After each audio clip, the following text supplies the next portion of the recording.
Hello, everyone. This is JD Calderon, and this is Indy Comics Explained. Yet again, I brought another fantastic group of independent comic book professionals. So, without further ado, I'm just going to start bringing them in. And I almost forgot. Hit like, hit subscribe, share the video. Let everybody know we're here. Without further ado, we're going to bring our first guest on. What's up, Tim? Please let everybody know where they can find you, sir. I'm Timothy B Fling, earthdogstudios.com. JD, thanks for having me on the show. One of my favorite shows. I can't wait to meet the rest of the panel and dive right into some questions. All right, cool. So without further ado, let's. How's it going? Good to be here. I'm glad to see y'all. I'm glad to be alive. Another good day. That's another day above ground is always a good day. Yes. Exactly. Mr. Lanning. Hello. Hey, C. Michael Lanning, independent artist, co-host on host on Art Style Kamikaze, and got to come hatless today because Rosario's not here, so I got to sneak in without the hat on. So yeah. All right. Cool. Should be a good show then, right? Yeah, of course. I brought my hat just to keep the shine down. Yeah, that's what it is. That's how I feel like I need to go get mine. Yeah. Hey everybody, I'm Randy Zimmerman, editor-in-chief of Arrow Comics. I run two podcasts over on the Indy Comics Network, Comics by Night, which is on at 5 a.m. on Fridays, where we look over some phenomenal sequential artwork, and then Sunday Funnies, where we look over some really oddball genre stuff, the stuff that really inspires us and keeps us doing what we're doing, and that's on Sundays at 9 a.m. over at the Indy Comics Network. Other than that, you can find my work at arrowcomics.store. Cool. Listen, Jay's not here, so we can actually have a conversation like adults. That's how that was Them's fighting words. I knew he wasn't going to be here when I saw an honest conversation about the state of indie comics. Right. No. We knew there was somebody out there with more ado. So, yep. Yeah. Look, I was like, I'm okay fighting Jay because, like I said, he's going to run at me, and within 10 steps, he'll be out of breath. So that's I brought my bell. There we go. 10 steps out of breath. Very winnable, that fight. I bring him a glass of water. He'll pass out. He'll be fine. So, all right, gentlemen, let's get into it. So, an honest conversation on the state of indie comics. Where do you stand, right? So let's clarify that a little bit, right? And because there are a lot of places that we could be, like, and it's each of us individual, right? It's like, where do you stand? Are you just an indie creator? Or are you just, are you that lone guy that just wants to do his lone thing? Or are you someone who wants to be at Dark Horse? Do you want to be at Image? Right? Do you want to be a Marvel? Right? Where are you standing at? Where do you want to get in? Do you want to break into those places? Right? Do you want to be at Scout? Where do you want to be? Right? So that's the question. Where do you stand in this business? Let's start off with Mr. Lanning. Of course you're going to start off with me, right? Well, I'm going to tell you, look, here's the deal. And I've been thinking about this a lot, especially since that last go round. And I'm sorry Tom's watching, but if your goal is to make it into Marvel, my opinion is your goal was too low. That's how it is. The issue comes in where I am a comics creator. Where that goes, that's all I care about. I'm not trying to make it in a Dark Horse. I'm not trying to make it in Image. I'm just trying to make comics, and I want people to read them. That's what it is. Now, I am a hireling. I do get hired to do books, but I do have other stuff that's my own that I want to do. And as far as finding a home for it, I'm not that worried about it. I'm more interested in finding an audience than a home for it. So, okay, that's fair.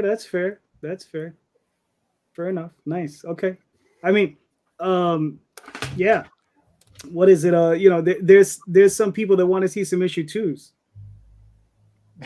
Yeah, there's there are a lot of people I've done issues 2 for that haven't put them out either. So that's true. I mean, is that a hint? No, that was a hint. Oh, that's not. It's from him. Oh, to me. That's that was a hint.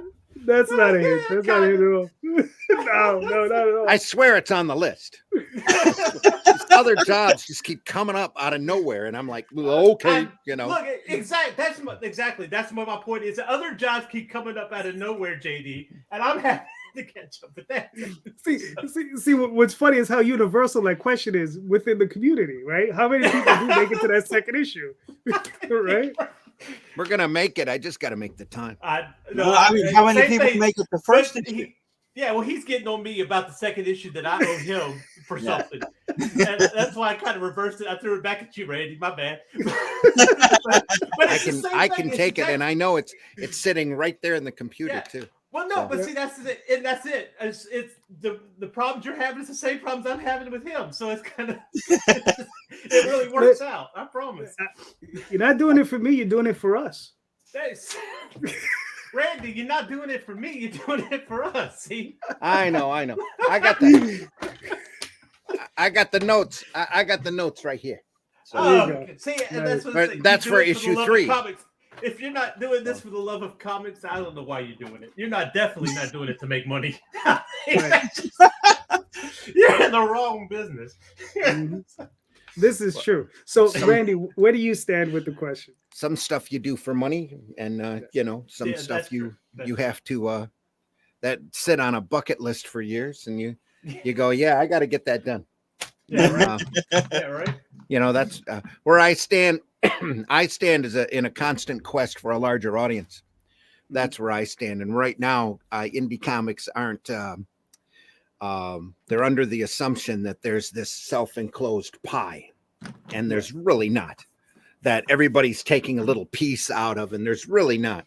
There's a very large audience out there desperately looking, and the more times get tougher, the more people are out there desperately looking for entertainment. And unfortunately, there's with the large corporate comics, I don't even call them mainstream anymore. With the large corporate comics, there's just nothing there for them. They're not making them for them. They're out looking for solid entertainment, and they're ending up over at video games, over at streaming, or over every place else when they should be at comics.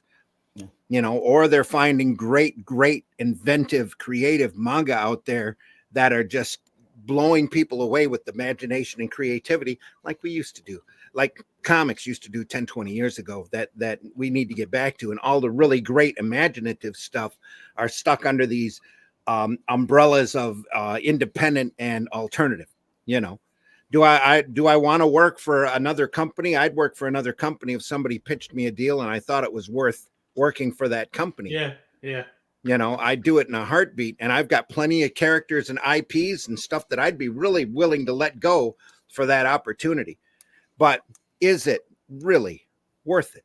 That's the real big question, because this audience right now is so contained and so small. There has to be ways of breaking out of that somehow and getting comics, American comics, great alternative comics, independent comics, maybe not necessarily all American comics, out there to the masses to be enjoyed and entertained like we used to do. That's really what I'm thinking. Cool. Paul, what are your thoughts? I don't know if I'm going to answer this correctly or not. So where am I in comics at the moment? I think I'm on step C. I think I'm past step A because I'm 2 years into it. Barely. Wait, is it in alphabetical order? I didn't get that. One of the things I always teach my kids is you have to have a goal. Once you meet that goal, you got to get another goal. Yeah, and to me, I think I've hit 1 or 2 goals. I had a great creator in the industry, a big giant. He asked me if I thought I was successful, and I told him I hit what I wanted to do, which was inspire my kids. And that happened whenever I had a book on. I'm in 40 bookstores now, and whenever it got onto the first bookstore on the shelf, and they got to go into that bookstore and see it there, that was what I wanted. That was, to me, success. Then to have an award given to me, and then to be taught in a top university in the country, I'm good. Where do I want to go? man, I would love to get into diamond or distribution of some sort to be seen from, coast to coast. That'd be nice. But the main thing is I want to get the doors open to conventions. There's a lot of conventions that still tell me no. And to me, my next goal is to open those doors. It's not necessarily to be at Marvel or DC or Dark Horse. I never aimed for that. And like I said, this path for me was an accident. But my next goal is to get into those conventions, MegaCon, New York Comic Con, San Diego. I'm still brand new and I still get the door kind of closed on me. And I just want to be able to apply to these places and them say, hey, come on in. It's not just the new guys though. Right. If you follow Vince Locke on Facebook, he's been trying to get into C2E2 for years. Right. They just won't let him in. Right. And then that's one thing that I tell people, I want to get into distribution that again, some kind of publishing that's seen a little bit more and gives my name a little bit of weight in the industry. I'm not looking for success. I'm just looking for the doors to be open. Yeah. A little bit. Can I ask a question? I don't need to take away. So is it harder for a writer to get into the cons than it is for an artist? Is it? Okay. By far. Here's not one surprising. thing. If you show them that you have like that big artistry behind you and all that good stuff, they're more apt to let you in. Okay. As far as a writer, they're like, oh, you're just a writer. And I'm not saying, that's a bad thing. To me, it's a challenge. I'm okay with it. But it also depends. Some shows have alleys just for writers. But they're usually prose writers. But you usually get into that. Yeah. All right. So Tim, what are your thoughts?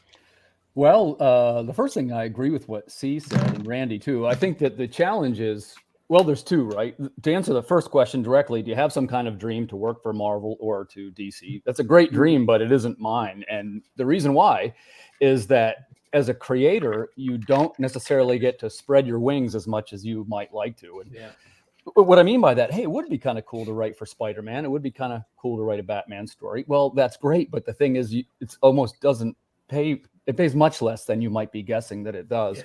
And even as far as, we talk about getting into the previews catalog, right? That's something JD and I talk about a lot. And, I've had some small successes with that, right? I got 4, right? Or 5 books, I guess. But here's the thing. I don't mind talking about numbers. So if you guys don't want to talk about numbers, please feel free to not do so. But I get paid a page rate and I'm per story. So that's like $600-700 a story. And then it's 10% of everything over 6,500 copies. Well, I don't mind admitting to you guys that I don't ever do 6,500 copies through the previews catalog. So I'm really already kind of capped to where I can go with the previews catalog. And by the way, I'm grateful for the exposure and thank you very much. But what I'm telling you is what I learned from this is that I do better on one Kickstarter than I did on probably all 4 of them. Right. And of course, that's one man's opinion. Your mileage may vary. Okay. But, the one thing about the previews catalog that I like to remind people, and of course, hey, we're trying to keep things positive, right? We're trying to show the way to achieve your dreams. I'm not necessarily crapping on it. But here's the thing about the previews catalog. For years, guys like all of us in this room have been trying to get into it. And here's the reality. This is put out by Diamond. This is one of their babies that they used to have Marvel, DC, Image, and the various smaller publishers that go with us. Well, now let's just call it the way I see it. They've lost 82% of the market. Marvel, DC, and Image are no longer in the previews catalog. Now, of course, you still got Dark Horse and Boom and Oni's real good and Antarctica. There's some really good ones. But the reality is those are small ones. What you're finding is that the previews catalog is increasingly a toy catalog. So I'm talking pretty big, right? So what's the answer? The answer is I don't really know, but I will say it's going to be something that's different than what I have been conditioned to believe, which for years I struggled to get into the previews catalog, and you finally get in and you can't get any traction because there's no comics in there anymore. So my guess is it's going to be some kind of hybrid between, crowdfunding and running your own websites, web platforms, and also multiple revenue streams when possible. So Tim, I can tell you, as long as you're in that green section, and I stopped trying to get into diamond as of 2003. There you don't get any traction anyway, unless you're incredibly lucky and you catch that rare little spark that catches the retailer's eyes. There's just no traction to be made there. Right. And you can move product, you can move some product. You might move more product on, books before, or you might solicit for a book and then move more product with your second book, but that's incredibly rare. Well, and a friendly reminder, we're talking about not even, let's say 15, 20 years ago, it wasn't unheard of. Justice League might have sold 100 to 150,000 copies. Walking Dead #1 sold about 6,000 copies. So if I had written Walking Dead #1, I wouldn't have hit my target. You see where I'm going with this? Yep. Yeah. Exactly. Good point. Now, one thing about the conventions too, to tie into what Paul said, man, I'm trying something new. And you guys will be able to point to me and say, Tim, you were an idiot. This didn't work at all. But I've noticed, and I kind of talked about this in one of my columns the other day, the costs are really spiraling. And man, I want people to be able to make money. You understand? I'm a capitalist myself. And it used to be, hey, well, it's just the table cost. Well, now, man, you talk about the hotel and the gas, and it's $100 to park anywhere in Baltimore, $100 a day, that is. So, your weekend quickly becomes a $2,000 or $3,000 weekend. You got to be humping to make your table back. And when I say table, a table is usually between $300 and $700. So I don't even really mean that. But don't forget, you got $8 bottles of water, and it's very unwieldy to try and make that work. So I want to tack onto what Tom said in the comments. What I'm trying to do is to get into smaller conventions and to get invited to them, to be a guest. Yep. And if I can make that work, I'll reach out to you guys and say, hey, man, I found the secret. So far, I got 3, so I'm off to a pretty good start. But we might be talking at this time next year, and I'll say, man, guys, I was wrong. Sorry, I was shooting my big mouth off. I got to say, with the conventions, I think there's a formula to it. There is definitely all that cost. You have to figure that out before you actually go or sign up to the conventions, that if you're going to make it. I'm pretty new, 2 years this past November, and I've been to about 30 conventions. Out of those 30, I only took 3 losses. Well, listen, let me tell you something, brother. If you've been to 30 conventions, you are not new. Right. I would describe you as an old hand, even. Yeah. It was a struggle to get into those conventions. Like I said, there were a lot of conventions that told me no, and there's still a few of them that tell me no that I really want to get into. And those are the bigger conventions. The smaller ones are the ones that I've been to. I've been to 1 or 2 fan expos and as such. And again, like I said, I think there's a science to it if you balance it correctly. And to me, I think my majority of my profits came from the conventions and book signings. So if I can get into just a few extra, then that's where I'm getting the meat and potatoes of mine, as opposed to, Kickstarter, where I didn't do so well. I would add this, that, by the way, I'm not against con organizers in some way. Look, they've got to pay for the hall, and I totally understand it. But this is, again, one man's experience. What has happened is that, we tend to focus on money, admittedly. But the truth is, we're not really in it for the money, or we'd all be selling real estate or something, right? Like, it's about expanding our brand and growing in the market. But conventions no longer look at it that way, because they've got these overhead costs that are very high. So we are now the product, if you see what I mean. They just want to sell tables. You have to look at it that way, because you have to run this as a business, and you have to wonder, is this convention going to be worth your effort? Is this book signing going to be worth your effort? Whenever I talk about getting into Diamond, I almost had a deal where I almost had a book there, and I didn't expect a penny from that, because I wanted to do it for the exposure. I had comic stores lined up ready for pre-sales, and then that dropped out from underneath me from the publisher and all that were involved. But it was how many LCSs know you and are getting ready to buy from you as soon as that book drops. Are you going to hit a Kickstarter before you do take it to Diamond? Because that was one of the major questions I had with the publisher that I had to deal with. Can we take it to Kickstarter, then hit Diamond, then talk to these stores as exclusive deals on the side? Again, you got to run it as a business. Whenever you're talking about the conventions, I tell everybody, add everything in before you actually sign up for the convention. This table's $600. this cost to get there is $100 or $200. The food, the drinks. Are you going to be able to make profit? Because if not, then you need to know you're going to take a loss going in. Well, Yeah. and it's like Tom's saying there, and Randy mentioned too, it is a marketing thing, and I think we're all aware of that. But the thing you got to put into your head, okay, I'm going to spend $3,000 to $5,000 on this con weekend. What if I took $5,000 and I rented a billboard on the side of Route 83 over here? What if I took $5,000 and put it into Google Ads? My sense is that you might get more sales, and you probably do better that way. And again, that's nothing against the LCSs. They're in a tough spot too, right? Like, I don't want to be selfish. If they're having trouble selling Justice League and Spider-Man, it isn't like I'm really going to turn the tide with one of my books. It's a tough time for retailers in general. Yeah, but it also helps them out. Like I tell people, you go into an LCS, you do a book signing. I've gotten more off one book signing at an LCS that I did at a convention before, which was good numbers. But it didn't just help me out. You know, I try to help the LCS out by giving out free sketches, giving out prizes, you know, advertising to the people in the local community at those LCS. And it's kind of a give and take thing. And I don't think that's what a lot of creators understand. These LCSs are having a hard time. Yeah. But if you go in there and say, hey, I'm going to give 100 free sketches to your customers, those customers are going to come back. Now, you know, let me ask you a question. When you did your signing, were you splitting the profits when you were selling the books? Okay. So going into LCSs, you got to kind of make a deal with each one. They're all different. Right.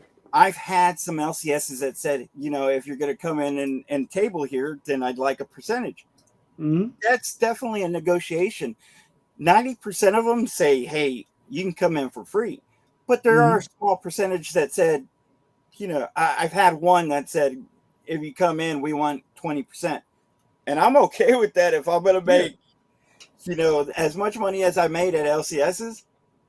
I'm okay with giving them a bit. A taste, right. Which is not a problem. Again, each LCS is different.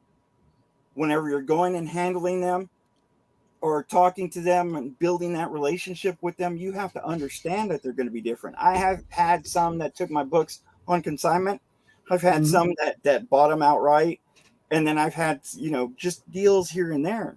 And this is a lot of things that I think creators don't want to do, is spend that time and effort with them in that way. It's very time consuming. Look, you know, I've had Marvin Wynn on, right? And Marvin, he tells me he's calling at least 10 retailers a week. Yeah. Every week. Yeah. At least 10, sometimes 20 every week, right? So he's going through his list every week. And, you know, us as independent guys, we got to know, like, there's maybe 1,200 stores surviving, 1,800, somewhere in that area. But only 200 or 300 of them are buying indie comics, right? At best. Yeah. Right. And whenever I started going to the LCSs, everybody told me, no, don't do it. They're not going to buy it. They're not going to take it. They're not going to do it. In DFW, there's 32 stores. Out of those 32 stores, I'm in 28 in DFW alone. Most of them all said no at the beginning, but it wasn't about pushing it. It was more about explaining to them, hey, I'm going to bring value to y'all. I'm going to help advertise y'all, which I have an LCS that actually sponsors my show. I'm gonna help you with advertisements in my books. I'm going to spread the word that your store's value is more than what it was before I got there. Right. And that's the reason I believe that I've gotten into so many. It wasn't my good looks. It was. Well, I find that hard to believe. It was that I was trying to help them, and I'm still trying to help each store. Like I said, whenever I go do a tabling, I do free sketches for the customers. You know, I do prizes not only while I'm there, but hey, I'm going to do a prize that we're going to do a drawing that you can come back a week from and pick up this prize at your pool box. So that customer is going to come back again. And then it's small things like that the LCSs appreciate. And I honestly believe if you help them out, they're going to help you out. And that's a major selling point for comics. This is true. All right. I guess it's my turn to answer the damn question. Yeah, man, go. It's I'm purely an indie guy. You understand? I do have some aspirations for some other things that I'm working towards at the end of this year. So it's funny I asked this question because I don't want to talk about it. But if things don't work out, I'll be probably looking to go back through Diamond. Now, how I go about that is going to be interesting because there's one or two publishers I could talk to, right? I have an in with at least two that I could talk to get in, but it all depends on what type of deal they want to work out. Or I could just go back in on my own, which is what I used to do back in the day. And then it's just a matter of just figuring out the strategy of how to do it, right? Because here's the thing is like, Tim, I don't know what number your book sold at, but I mean, like a lot of indie books are selling like sub 1,200 books. Yeah, my understanding is it's around 1,000. Right. So that's the thing, and realistically, you should be selling at least 2,000 to be making some kind of dent. I'm talking to guys now. Jay, my co-host, who isn't here, of course. Yeah. We're talking about printing and stuff, and he's like the pricing here in the States has gotten exorbitant, right? And I'm like, well, why don't you print overseas? And he's like, well, lag time, right? Because they take a couple months. But I'm like, but Diamond is willing to give you a little bit of latitude with that these days because things have changed, right? I mean, you can see Carlos, he's saying his thing on Remarkable sold about 1,000 copies. I think right? Carlos and I are on the same publisher. We're on the same deal, I'm pretty sure. Right. So that's Antarctic. And I mean, and look, that's fair. You understand? We know how tough it is, right? What's up, Andrew? So we know how tough it is, but getting that number to 2,000, like what the hell do we have to do, right? And is it going to require a place like Lunar to open up? Because when I spoke to Frank Forte, he said his numbers doubled when he went with Lunar, and he says he thought his numbers were just going to get cut in half, and he'd be selling half through Diamond and half through Lunar. He said no, his numbers doubled. So is that the power of Lunar? We're not going to know until they really open it up to everybody. Right. You know, I spoke to Ben, and I don't remember what he said with his conversation. Because I know Lunar, they lock up, and they're locked up right now. They're not taking in any new accounts. And I think that might have been the problem. They're not just taking any new accounts. So I would like to see them open up to a company like AP and see what they could do with him, or, that's probably gonna be 2 to 3 years. No, I heard sometime later on this year, I don't know. I mean, you might have heard something different than I heard. I don't know. So I don't know. I think it's going to be a while for Lunar to open up to anyone. You think so? Yeah. It all depends on where you're at in the business, because trust me, they opened up a distillery or whatever the fuck that shit company is. I mean, I just say that because I just like it's these hedge fund guys coming in, raising millions of dollars, approaching the same group of heads that was approached by Image, AWA, and 3 or 4 of these other nutbag companies that have come in, and it just keep coming in and out, and they have millions of dollars. Well, and we've seen how some of these other companies have done. It's a bloodbath out there. Right, and they're just falling apart. And the old joke still stands. How do you make a small fortune in comics? Start with a large one. With a big one. Exactly. You're killing me. I was going to do a book on that. I really was. It's on my list. How to make $1 million in comics. Right. I started off from scratch. All I started with was $1 million, and I've been. I think there's actually a floor plan for it all. I mean, there is. I don't think their IP farm. That's their floor plan. Sure. The IP farm. Yeah, IP farm. Yeah, exactly. Yeah, I agree. they're just hoping to sell it to Hollywood or Netflix. That whole thing blew up in their faces. That's gone. Mm-hmm. 5 years ago, it was a plan. Now, listen, IDW. If it wasn't for the fact that guy is like a billionaire that owns it, that company would have gone down in flames years ago. He's keeping it open. I get probably just as a tax write-off. Right. Well, some of the IDW licensed stuff like G.I. Joe and Transformers is now going to Image, huh? Right. Gone to Image, yes. Yeah, they're gone. They're there. Yeah, right. They're there. So they're there. It's not like and they've lost other properties. They lost Star Wars. They've lost a bunch of stuff. Right. And now it's over back at Dark Horse. All they need now is to lose Buffy and they re-signed with the Teenage Mutant Ninja Turtles, so they still have that IP. But yeah, I still it have can- all the Trek franchises too. right. Yeah. Here's There you Frank. go. Frank. There you go. Just make good, Just make good Good comics. drink a small batch of whiskey. There you go. Yeah. Something we can all agree on. There's Yep. logic for you. Right There it is. There it is. All right. I'll open it up to the floor. Whoever wants to go first. I'll go. I got a question ready for you. Go ahead, Tim. You ready for this? So I think that we kind of illustrated it with this last question, that the industry is poised for a shift. Here's what I mean by a shift. The route of traditional publishing is not what it used to be. It's tend to be divided up into smaller fragments. You know what I mean? Like you might have a YouTube channel and a website and a Substack and a Patreon. And somewhere over top of all this, right? Somewhere over top of all this is the threat of AI, which is hanging over our heads. So my question to you is, what is the path going to look like? We know what it looks like right now, and it's already super challenging. And these processes are about 6 months away from being automated. So what can we do as creators to not only keep our momentum, but increase it? JD, what do you say? I say we embrace our AI overlords. And But, okay. no, I mean, the only thing we can do is that we know there's certain things that I don't give a shit how smart the machine is. It's never going to have as much heart as I have. Right. Quick clarification. Of course, it's controversial to have AIR. I'm sure we're all against that. I'm mostly referring to that you can automate the processes, by which I mean populate your websites, like things like Hootsuite, where you post once and it goes out to all the social media at once. Oh, gotcha. I mean, listen, Oh.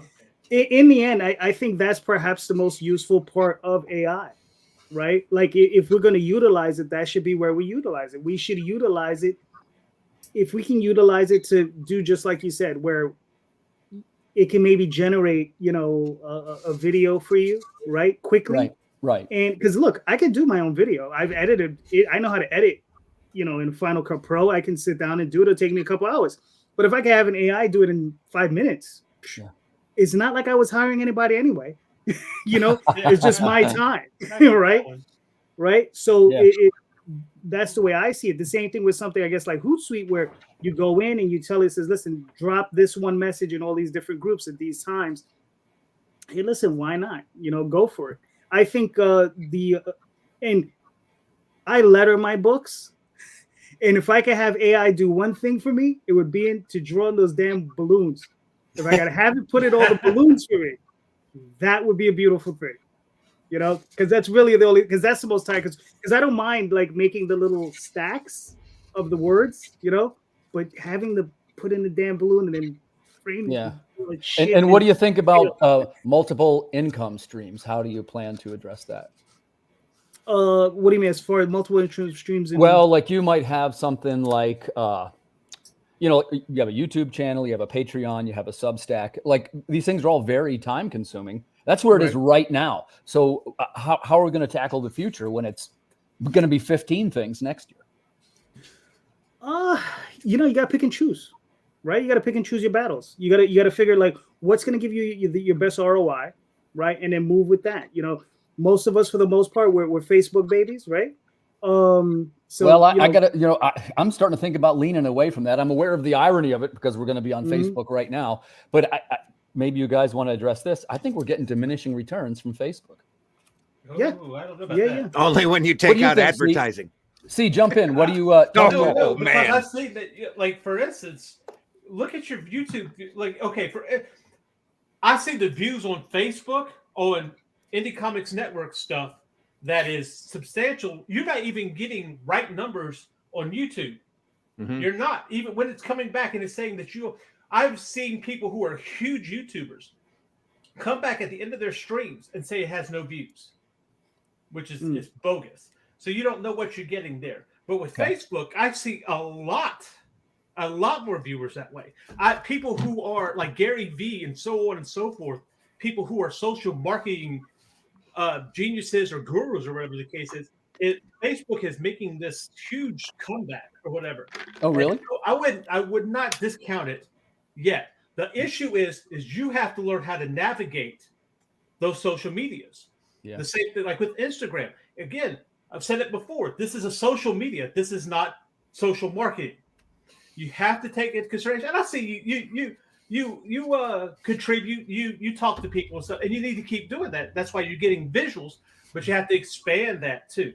And that's the thing. It's a lot of work to put into it. But once you do, when you go to, groups and talk to people and everything like that, and you go search out, like if you go search for digital art, and you go and comment on people's that you're not even friends with, that they have digital art in their hashtags, or they have digital art in their description, or whatever the case is, you'll start building up, and people will start seeing you more as well. That's a good answer. And I honestly, it surprised me a little. I wasn't ready for it. Can you tell us a little bit more? What do you mean when you say expand? Like, what was a tip that you might give to expand? Okay, well, I'll give you an instance when it comes to Instagram. Okay, and I was at 200 and something. I spent time on Instagram for about 3 months, and I got up to about 500 followers on Instagram. What I was doing was basically doing this. Every day I had about 9 hashtags, and I've kind of slacked off. I need to pick it back up, but it's a lot of work. About 9 hashtags. I had digital art, traditional art, indie comics, or what have you. And then I would go to those hashtags on Instagram. Then I would look at those posts. And I would comment. I would like and comment on each of those posts. And you can't be like, oh, it needs to be a personal comment, right? Because again, this is social media. Engagement. It needs to be a personal comment. Sure. And so now you've engaged with those. Now you're giving them likes, you're giving them engagement, where now the algorithm picks up their stuff and shows more people. But now they're seeing you, and people come and looking for you. And so I started seeing an increase in what was averaging about, I think it averaged to about, I was getting like 3 to 4 followers a day. So it was about 20 followers a week that you were seeing. That's good. That's really good. Yeah. But I mean, it's a lot of work, because you're almost putting in 2.5 hours if you do it tops. And the thing about that is, it doesn't just work for Instagram. It works across the board. You just have to find the way. And sometimes the hashtags that you use, you're going to have to find out which ones work and which ones don't. For instance, hashtag Indie Comics, it doesn't work that well. Many people aren't using that kind of thing. So it's you kind of have to drop it, or just kind of come to it every once in a while, because there'll be months out. There'll be somebody that posted something in July that's the top pick. Right. You never know. It's picking and choosing, but it's after you have to be social. It's really important to be social. That's a really good answer. So, hey, Paul, how about you? Do you the first thing is, do you use multiple platforms? And if you do you have a favorite one? Well, I use multiple platforms. I think everybody should use anything that's available. And if it's free, why wouldn't you? I mean, it's crazy to ignore any of them. I usually tell people Facebook, Instagram, and Twitter. That's usually what I'm on, but mainly Facebook. My show's on YouTube, and if it's available, if it's free, if you're advertising, if you're out there talking, if you're trying to get an audience, why would you ignore anything for any reason? Yeah, it's just one of those things. Something might be good right now. I know X isn't exactly doing as well as it used to be, but I mean, why would you ignore it? I spend a day on Facebook heavily advertising a little bit, a day on Instagram, a day on, and kind of just manage it out that way. So I don't see why anyone would ignore any of the major platforms when there's huge audiences there. Well, I think maybe it might be more time than anything else. Randy, how about you? Are you a multiple platform guy, and which one is the most engagement? No. I have an X account, but I don't go on there because it's a bastion of hate and trolling. I haven't. You say that like it's a bad thing. Oh yeah. Wonderful. Money spends as well. I stay on Facebook, and I stay happy, and I promote my stuff, and I put up jokes and gags, and I try to stay away from political opinion. I try to stay away from good move. Yeah, good move. All you got to do, and I shared one article a month or so ago that was totally real, and I thought was real news, and I got attacked because of the source. Oh, you're one of them guys because you go to that site and you do this. And it's like, you idiot. Did you not read the article? The article was important. There is a person that was up at an editor that used to work for Marvel and DC, female editor, who came out and said there's a movement in the corporate comics to completely destroy the art form, that they want to be in libraries, they want to be in schools, and to hell with all the retailers because they consider them to be toxic, masculine, or overly masculine, bloated, like comic book guy on The Simpsons. And I get attacked for posting that article. It's like, well, okay, whatever. But it's irritating. Well, who gets to me. context, Randy? Who what? Yeah, exactly. Yeah, right. Yeah, I hear what you're saying. Who bothers to read right. anymore? You guys When you probably can heard take your left my, comic and just slab the thing and sell it for a higher price, right? And that's falling apart too. But I read the headline. I know everything. That's all that. Oh yeah, exactly what it means. Yeah. Oh, I don't even think they read the headline. They just saw where the source was, and they went, "Oh, yeah, you're one of those people who go to that site and they'd quote this." And it's like this is an interview with an actual former editor up there who had legitimate news, and you just want to blow it off. And when it comes to AI, AI is a tool.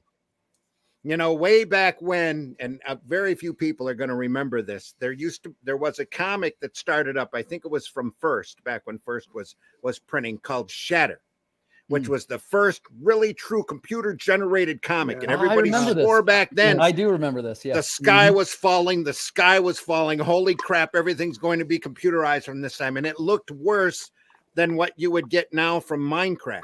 That's what the comic looked like. All you had to do is open it up and go, well, this is a gimmick. It's a gimmick, like 3D comics and all of this.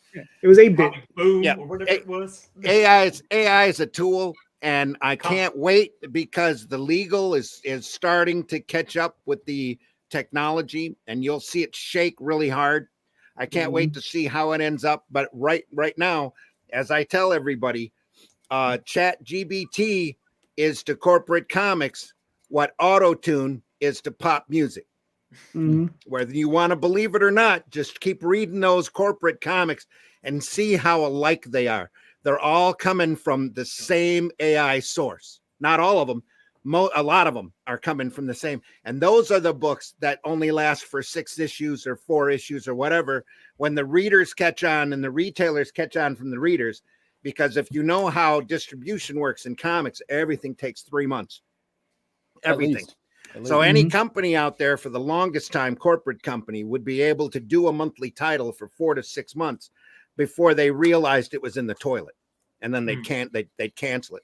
And that's why you see all of these new Marvel and DC #1s coming out with all of these same IPs that they want to keep promoting over and over and over. Yeah. Because I've heard from an inside source that there are some books up there at that corporate Marvel and DC that are selling a lot worse than the indies are.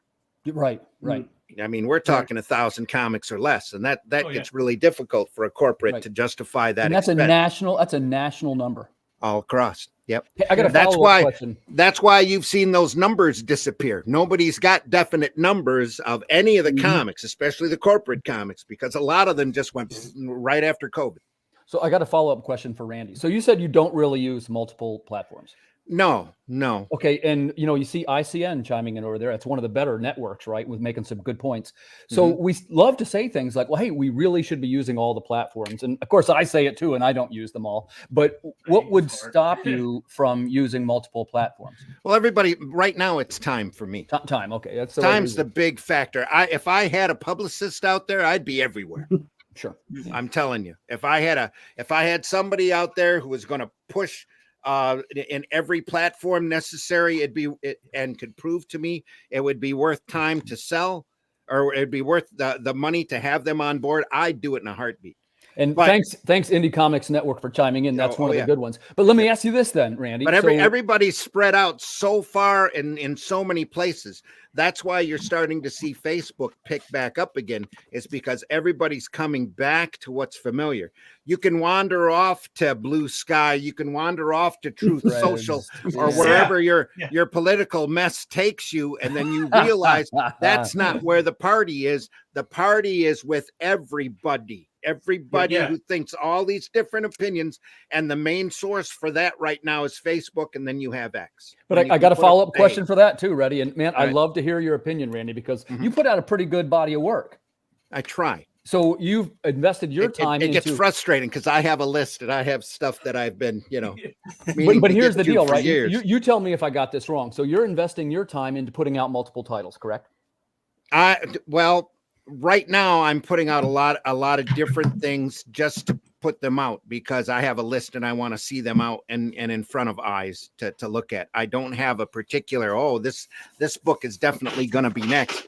I have a list of stuff that's important, and then I do commercial work on top of that, and then I have other opportunities that spring up, like the book I'm working on right now with Russ Leach.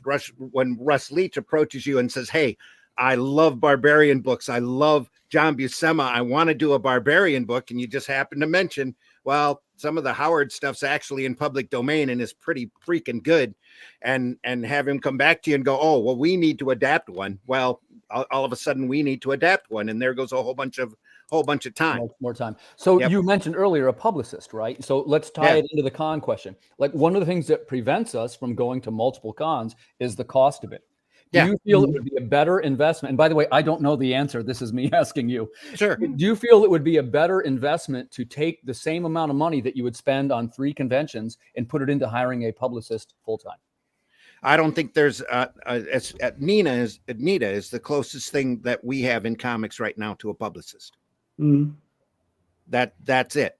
And I'm not making any type of aspersions against Nita because her time is taken up. Well, and that's a pretty good one too. Yeah, it's obviously super busy. Yeah. And everybody else out there who goes, "Hey, I can give you great exposure. I can send you this, or you're doing, I can make your crowd fund the next big thing." That's where I was going with it. That's where I was going with it. They are wrong. Yeah. Now this is never guaranteed. When you go to a con, you're guaranteed you're going to meet some customers, and whether those customers are going to come back to you, maybe. I've been to shows with no customers. None. Well, and that's one of the things that I tell kids.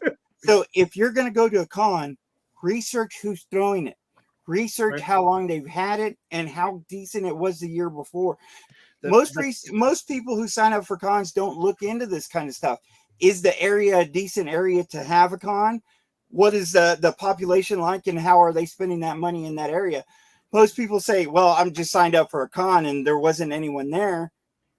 What did you look into before going to that con? And I'm not saying it was you, but I'm saying the 1 or 2 cons that I went to that I didn't do well. And again, I only had like 3 that I barely missed my break-even mark. And basically my break-even was all my costs added up. And I only missed it by a little bit. One of those 3 cons was kind of a toss-up in the air because I didn't know the area. And whenever I even parked, I was like, "Oh, this is going to be interesting." All your eggs in one basket. Yeah. So what's that mean? What is I see on? What do you mean by that? I think she's responding to Carlos, but Carlos, I think, is talking about the guys that they can produce your Kickstarter, they can do this and do that kind of thing. That's what I think. Well, I think what you've done is amazing, and it's a not quite a unicorn, but it's pretty. It's incredibly good. If you've only had 3 downs out of 30. That's a great, phenomenal percentage.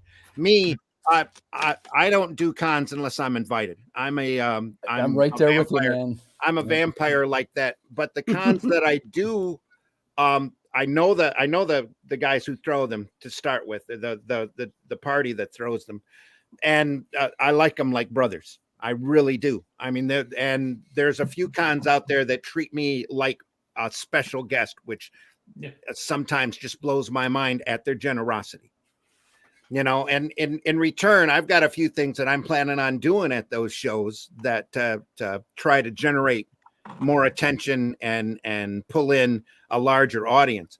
But the thing is now is we have to be careful, we as independent and alternative publishers, because the cons are evolving, just like this art form is evolving. And the cons are turning into cosplay meetups. A lot more and a lot faster than what I thought that they would.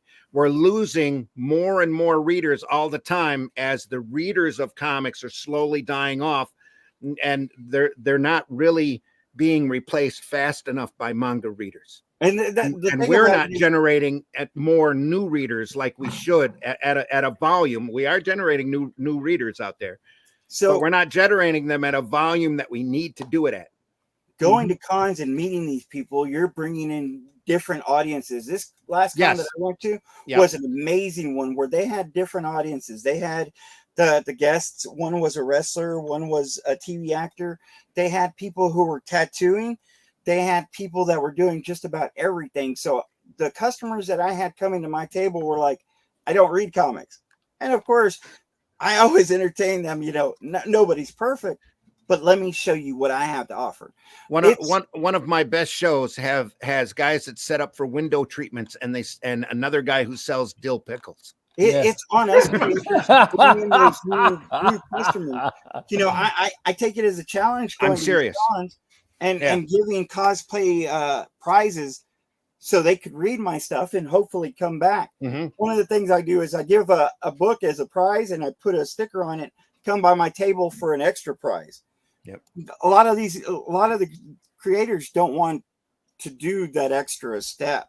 Well, the last year or so, I've been offering free comics because, as we all know, I've got a few free comics that I can give away. So I write on my Facebook, hey, I'm going to be set up at this show. Walk up to my table. Tell me you saw my post on Facebook, and I'll give you a comic that's worth $5.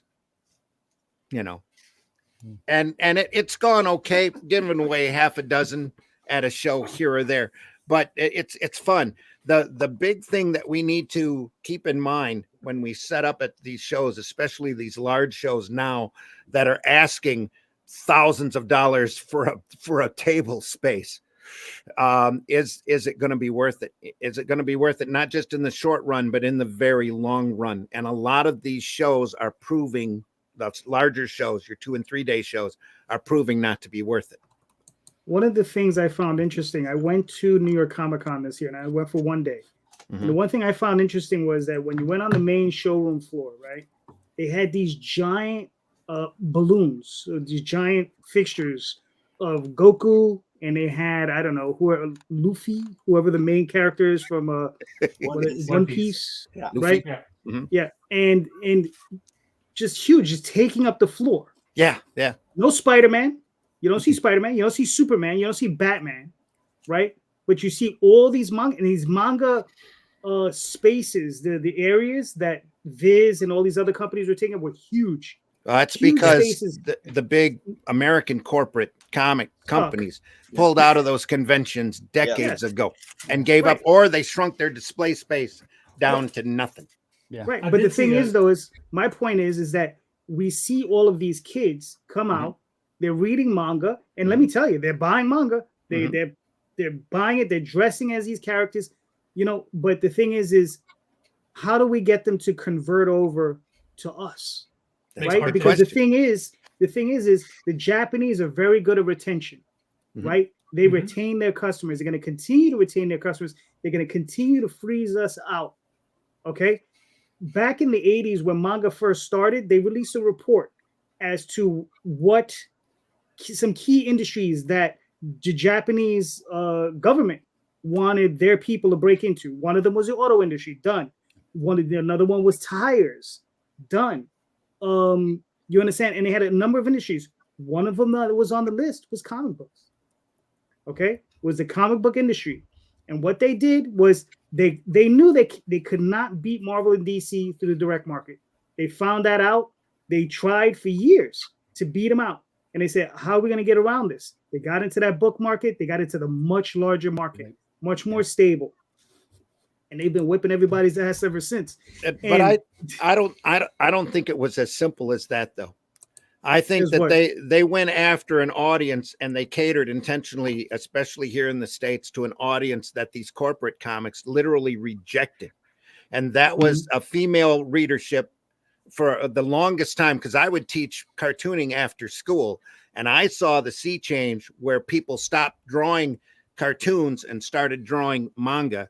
And the girls were into Fruit Basket, Ranma 1/2, though, and they knew everything as if we would know the American, like a Marvel and DC book from 20 years ago. Right. They knew all of the lore, all of the history, and they were right up to date. They were looking for the next issue to come out. You had that spark of anticipation and that need for entertainment that American comics used to do back in the 80s and 90s. I think one of the biggest detriments to this art form, when all is said and done, is the invention of the direct market, because it became too self-centered to the retailers, and the fact that they weren't allowed to return books. Yeah. Right. Yeah. I think that cost us a lot, and that we're still that in the mindset here in this country about comics at being an illiterate art form, meant for kiddies or for guys stuck in their basements. Those are video games now, stuck in their parents' basements, and just that whole kiddie mindset. Just while the rest of the world literally mutated it into an art form, we kept it as a form of kiddie literature. And that again, it's to everybody's detriment until those Avengers movies started coming out. And everybody realized there was a lot of money to be made, and now they can't even make money at that. But to that extent, yes. But as far as this is concerned, I want you to point out you pointed out two things: the 80s and the 90s, when the comic books were big. I want you to take into consideration. We were talking about this last night. What came out in 1989? What did you see the summer of 1989? You had Batman everywhere. No, Batman. Yeah, Batman was everywhere. Yeah. You had Batman cereal. Batman. It was everywhere, right? Yep. And then you had the animated series, which didn't play down to children. It had its own thing. Then you had the X-Men series come out. And so what do we see at that point in time, at the early 90s? We see this boom of comics, right? Now here's what you're looking at later on. Guess what comes out? Dragon Ball Z, anime. It starts taking the forefront. So now companies are looking at anime, and now guess what? They see these anime, they go to the books. It's a pattern. That's what we're looking at. And well, they're looking at the internet. We have manga now. Keep an eye out, because Webtoons is next. Webtoons is next. I don't know if Webtoons is Lore Olympus might make it. You might see one or two little Webtoons, but there's a lot of books in Walmart now that were Webtoons. It's not just I know. Lore Olympus is huge, but there's a lot of sameness out there in Webtoon land that they've been trying to get past forever, and there is into manga too, believe it or not. Trying to spread that creativity around. The thing about it is, do you really want to take on Marvel and DC with superheroes and stuff like that? They've already got the market of it. Marvel and DC ain't the same anymore. Whenever I put out PTSD, everybody was telling me, don't do this. This is not a comic book kind of comic book. But here it is being taught in a big university. Why wouldn't I have done something? I hate to break that to you. It still doesn't make it a mainstream comic book. You want to know what a mainstream comic book is right now? It's Dogman. Right. Well, and I understand, but the thing about it is, I didn't want to do something the same. Yeah, I'm saying the reason manga is doing so well is they're catering to an audience that wasn't being catered to. Right. PTSD was more of a mental, kind of comic book that was trying to reach out and show you what not to do. Well, you're slowly seeing that mindset evolve out to an art form like it should have been. There was a period back during the 80s, and JD knows, he started his books during that time, when there were so many diverse alternative and independent titles, most of which, I would say a good 80% of which you don't even hear about anymore, right? That were just quality stuff, and all of that was squashed. But that was a different Fish Police is a good. Galaxian's a great example. Xeno's Arrow is a great example. Yep. But all of that before stuff. That, the damn Comics Code fucked everything up with. The Comics Code happened. Well, long before that. The thing was, someone made the statement, because manga has different genres. So did comic books. Back in the 50s, what the hottest things was crime comics. You had romance comics. Absolutely. The thing with the Comics Code, the Comics Code didn't kill romance comics. Comics Code not romance, but they did kill crime comics, but they didn't stop. They only hindered horror comics until they figured out they could come out in black and white.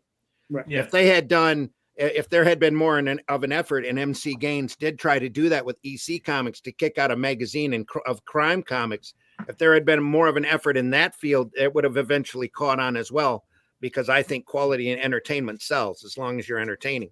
But that's catching on right now. is horror stuff, and that's not what DC's doing. Well, Something's horror's killing come the and children. gone, actually. Ha ha. Horror's always kind of These like are this. still Stray Horror. Dogs. These are still big comics that are out there. These are the bigger comics out there right now. I mean, I In the don't direct market. but that's some In of the bigger- non-returnable direct market. But Right. that's not the point. That's just what's killing the LCSs. Well, Those are still the bigger comics that are out there. Like I said, something's killing the children, haha, and those kind of books. Ice Cream kind of Man. grasping. Ice Cream Man. These are the. I mean, what's the I- biggest one right now? The one with the tree under the tree. Not. See, I this- don't even know this book those. right we don't now. even know. It Yeah. is Yeah, the there's a bunch I of don't them. even know those books. This is I why think of you- books like when I think of horror books, I think of books like Sink from Comic Tribe, or or that other one, that Happy Hills, I think that they had, or whatever, because that had interesting art and had good premise. Sink had a good premise. Something's listen. killing the children. It's big as far as what the retailers want to make it big, but I've never found any interest in that one. I'll tell you right now, Ice Cream Man is probably one of the best written horror comics out there today. You Really? may not know it. You may not know it, but I'm telling you, it's an excellent book. That And- dude, Cool. I don't even know the guy's name. That dude Yeah. is awesome. And I mean, And he's he the one did- that does ha. Yeah. I don't know what book it is. Yeah. Dude, I don't remember the guy's name, bro. Huge. I buy the books. I can't remember his name. But here's the thing, though. He wrote an issue.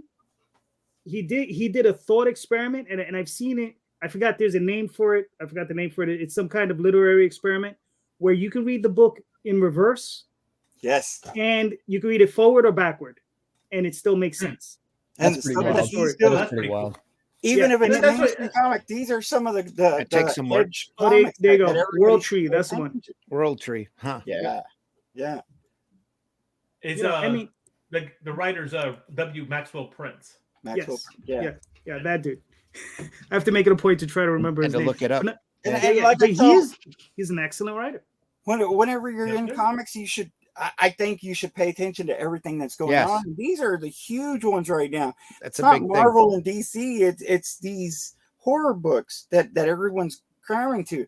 With Bushibu, this is one of my second books. Most of that audience is female, and it's kind of a horror stuff, but they like it because it's so much story, romance, and horror mixed in. And a lot of people ain't doing this kind of stuff. They want to do superheroes or creatures or other stuff that Yeah. Marvel already has that stake into. Mm. And that's what I think a lot of people are forgetting. This is why I believe manga is really overtaking it, is because most people are ignoring some of the Well, stuff that Well, the thing Well, is, I don't think that's the point. I think the point why manga's taking over everything is the quality level and the amount of entertainment value that they find in reading those books, because you can pick up a nice thick phone book that's really impressive to somebody for about $5 to $10 and get a story. Where with these floppies, especially with the way the corporate comics are running, you're lucky to get 20 pages of comic story well, you in gotta there remember, for I mean, $5 for the same with price. manga, they hit a number of points. To C's point, they released the anime, and Yes. the Japanese have already said, they said the anime is in the service of the manga. Mhm. They create anime to sell manga Mhm. because they know they release an anime, the sales on that manga is going to quadruple, is going to go out the Okay. roof. Yep. That's what happens Usually- every time. They do it Have specifically a for good that selling reason. manga, you don't necessarily get an anime out of it. No, The no, anime this is excellent. true. But you got to understand, the ones that do get released, they already know those are the But that's best what- of the best. That's Yeah. what I'm saying. Well, that's what I'm saying. Sometimes those, like for instance, Dead Man Wonderland wasn't selling great, but they made an anime out of it to try to bolster the sales on it because of how big it is. It's in the But, service of. but you take something like Magical Girl Apocalypse, which doesn't have an anime, and the reason it doesn't have an anime is because it's big enough that it doesn't need it. It doesn't need to bolster those sales. Those sales are there. You wouldn't. Well, I mean, No, that's not but the saying thing that'll is, never happen. right? The thing is, I guarantee if they did release one, it would probably quadruple its sales, if not more. Or probably, Right. maybe, yeah. You know, and the thing is the other place where else did they tackle it from? Cheap, a lot of content for a very reasonable price. To Randy's point, so Yeah. the Japanese got it working. They know business. They understand business. You know, they got it down. And believe me, they didn't get that right off the bat. They've been No. working on this Yeah. since the late 40s, early 50s. Right. trying to get better, working to get better, making product. And there's some solid product out there now that I've got collections of that you never see around anymore. Go 13 and Captain Harlock, 13, that kind of stuff. Just great, inventive, creative entertainment. And that's where we've been lacking. The thing that Dennis says back up here that said a mom will buy that for their kid at Walmart. That's the only reason I think Archie Comics is still alive today. Oh, probably. Yeah. Are those digests that are available at the grocery stores. And they know it. And because if you've noticed what's happened in those digests, they've peeled off all of that realistic stuff that they were doing when Riverdale was out, all of that Mark Waid material, and they've replaced it with real cartoony looking original comic Archie and Jughead artwork. Only now they're starting to introduce a little bit of superhero element. Jughead's got an entire time force that he answers to. And all of the Archie characters are superheroes, but they also have the whole Archie pantheon. There's a full 20 pages now in the front of all of those digests, getting that kind of material. Just fun, just lighthearted science fiction, goofy stuff. And a lot of it's done by old time workhorse comic pros out there to the kids. And the grandparents are picking it up. I used to read Archie when I was a kid. They open up the digest. It's the Archie that they know. It's the Archie they introduce to their grandkids, even though it's got superheroes in it and time travel and all sorts of crazy stuff going on. All right. So Tim has had his question. Who's next? I was gonna jump on Frank's question or Frank's statement up the chat a little bit. Milton Greet has made an announcement that they want to do a central distributor for alternative and independent comics. Mm-hmm. They're going to start offering it with games. And we all know anybody that was around back in the 80s and 90s at Capital City was one of the best comic distributors out there, and they should have never gone away. But they were kind of forced out by with Jeppy running around screaming that the sky was falling and that you needed to come over to Diamond and have Diamond be the sole distributor. Well, Milton's looking at doing a distributorship. He's going to try it with games first. It's going to go and be available to retailers to order their stuff, send the money to them, and then they turn the order over to the independent publisher and have them fulfill the orders out to the individual stores. Yeah. So, what's your question? If you thought that was viable, if you thought that was something you'd want to get in on, okay, or what? We'll start with Timothy. Why don't you start it? I'm going to say yes. I don't really know the background of the company, but it kind of goes with the multiple income stream thing that we were talking about before. My sense is there, and I could be wrong, but my sense is there is no longer going to be one 800-pound gorilla like Diamond. It's going to be 8, 9, 10 smaller things. I think there never should have been. Yeah. That it just narrowed a market that was already narrowing. Yeah. It made that funnel incredibly small to send product through. And when you get that small of a funnel going on, there's way too much gatekeeping that's possible. Right. Way too much control. Totally agree with that. Yeah. Yep. Paul, what are your thoughts? Whenever it comes to publishing deals and pre-ordering, I'm always skeptical. It really depends on the numbers. I mean, you really have to see what exactly they're offering before you kind of say yes or no. I've had a lot of offers that came across, but none of them were really healthy. Yeah. Okay. That's fair. Mr. Lanning. The issue that are coming, you mentioned Lunar earlier, but isn't Image with Lunar? Yes. Not anymore. Not anymore. Oh wait, I'm sorry. No. I said it back. They left Image. Image they left previews to go to Lunar, right? But didn't Lunar even split once into the Simon and Schuster or something? No. Okay, I could be wrong. Lunar has DC and they have Image.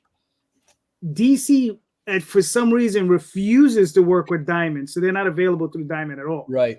But Image is available through the previews. Okay. So and the reason why I asked that question is this. Okay, we have this new guy coming out, or this old guy coming back, whatever the case is, or the distribution coming. It's already proven itself, which is great. You should always try it. Never, like I said, it's an open avenue, like Tim said, it's open avenue. Don't cross it out. However, what my doubts come into is something like Lunar. You get into Lunar, well, what draws retailers to Lunar is DC and Image. Now that you have the chance to see other things. See, even Previews isn't drawing that anymore because Image, even if you're trying, I've seen Image now advertising their comics with the Previews code on it. Just tell your retailer to look at this preview code. And so it's like, if I still have to do the marketing work, so what's the issue, or what's the deal? But well, go ahead. But that's what I said. What's going to be the draw?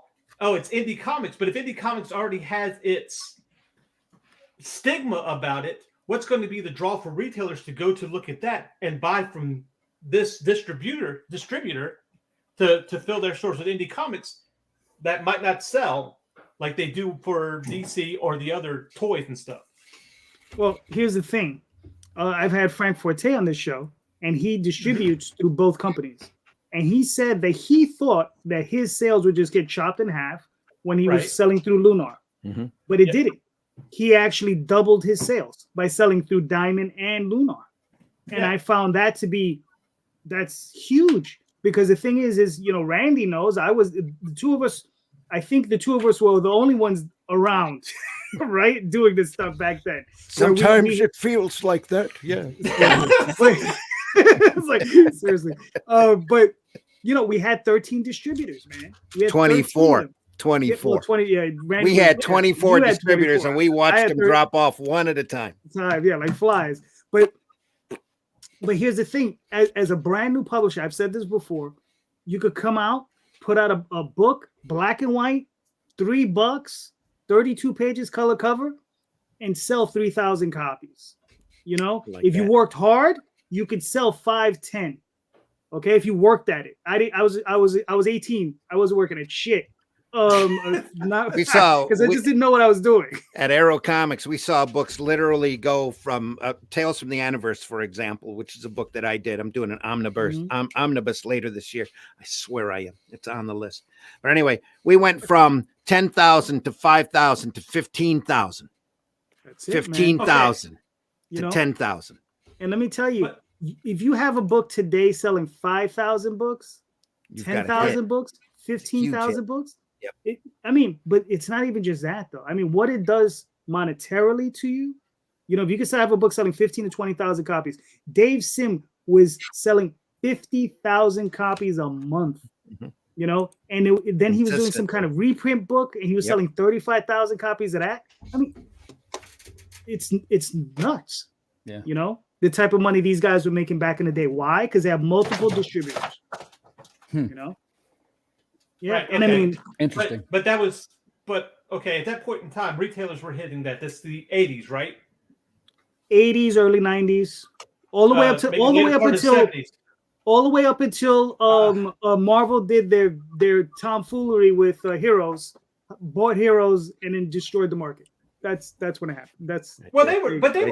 Marvel's been bullying retailers since the beginning. Cerebus phone book. Marvel, because of Marvel, you had a lot of the black and white. But because of Marvel, that's why retailers are skeptical about buying new stuff anyway. Because Marvel would be like, "Oh, you want this popular book, but you got to buy 10, 15 copies of this other book that might not sell." They did a lot of shady mafia shit back then. So back then. Right, back then. Yeah. Why do you think we had the spiral rack? Why do you think we had the comics code? It wasn't to protect kids. It was to castrate. It was to castrate publishers that were doing high volume product because other publishers weren't.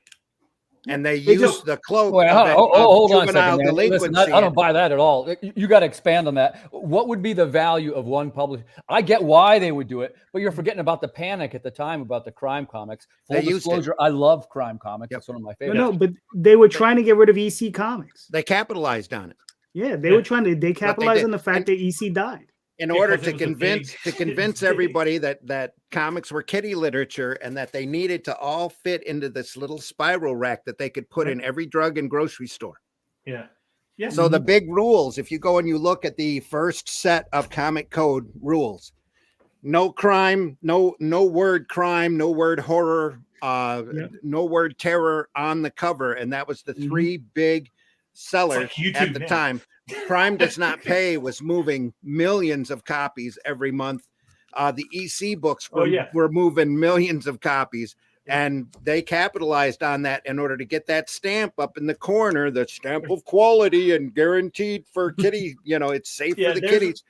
There's a reason why Batman showed up in Detective Comics. I'm just saying. Well, that's Dell went through and told the code authority to go fly. You don't see that code authority stamp on any of the Dell comics because Dell said we're not part of this BS that you're pulling. We know you're pulling a marketing stunt, and we're going to end up on the racks anyway because we do movie adaptions and funny animal books. Right. And Disney. Yeah, they had Disney. Yeah, they had, so and they had the Disney contract. Yeah. Right. Yeah. But in the meantime, Lev Gleason Publications, who was moving millions of copies of Crime Does Not Pay and Crime and Punishment comics, had to go out of business. Yep. Gaines decides that he wants to get around that code and get around this silly spiral rack and the so-called authority. He tries magazines. He can't sell anything but his humor book. So he turns into the publisher of Mad. Yep. Yeah. And then Warren came out, about 10 years later?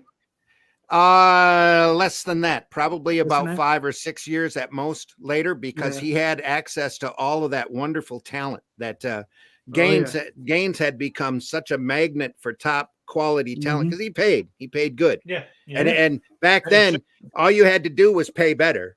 And that than what they were getting at the time, so that they were getting a lot of great stuff. If you look at these Crime Does Not Pay comics, they were paying their guys real well too, because a lot of that artwork is incredible. Just George Tuska come out of there, Herb Trimpe come out of that era, just some great stuff.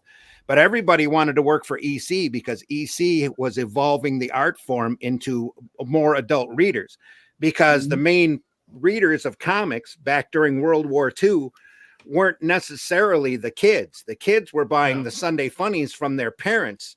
They got to see Dick Tracy and Flash Gordon all they wanted. The big sales for comics back during the war was for the GIs, who would buy those books and roll them up in their back pockets and stick it in their backpacks. And that's why if you go back and you read those early Wonder Woman is a grand example, the prime example. Those comics ain't for kids. There's their kids can enjoy them on a fantasy level, but there is this intermittent, just underlying level of fetishism, sadism, masochism, lots of spanking, all sorts of great. you had a lot of spanking in there too. Yeah. And the other big seller at the time was Fawcett selling Captain Marvel, which was exactly the opposite of the EC books and Wonder Woman. They were selling whimsy and fantasy stuff. A little kid yells Shazam and turns into a big superhero, has a talking alligator as an enemy. One of his villains is a little tiny worm, all sorts of this really crazy stuff. When the code authority kicks in and Fawcett decides to stop publishing because they've been in this long lawsuit with Superman because Captain Marvel and Superman were in a big battle against one another. As soon as they decided to stop publishing, DC came in and bought or snatched up all of their writing talent. And that's why you ended up with this wonderful era in Superman that everybody, and Batman, that everybody wants to, at one point was really looking down on, but they're starting to see the charm in it, where you had Supergirl was introduced, Bat Hound came in, Batmite came in, Mr. Mxyzptlk was running around all over the place. Sure. That Batman was involved with the circus and Mars and all sorts of crazy, whimsical stuff. And we're off topic. I'm sorry. Dude, this is a great topic. But I love that era. Some people are starting to call it the atomic age. I love that history because there's so much manipulation behind the scenes, and a lot of it came out of the people who wanted to control the distribution. And that's kind of where we're seeing comics now, with direct distributors playing puppets. Come over with us, be with our team. Let's do this. Well, wait, I didn't mean to disagree with you there necessarily. We have to close the doors now, and we can't let anybody else in. Oh, great. Randy, hold on, guys. Hold on. See, all right. So, but the thing is, just answer the question real quick. I think is the right way to go. I'm looking forward to it. We'll see what happens. That's all I have to say about that. Okay. See your question, Sorry. because it looks like you got one. Go. No, okay. So let me ask you this question on the grounds of this, because I don't to get Randy going again. So Yeah, right. Wind here's me what up. I'm thinking. Okay. Now, so the comic book store opens up.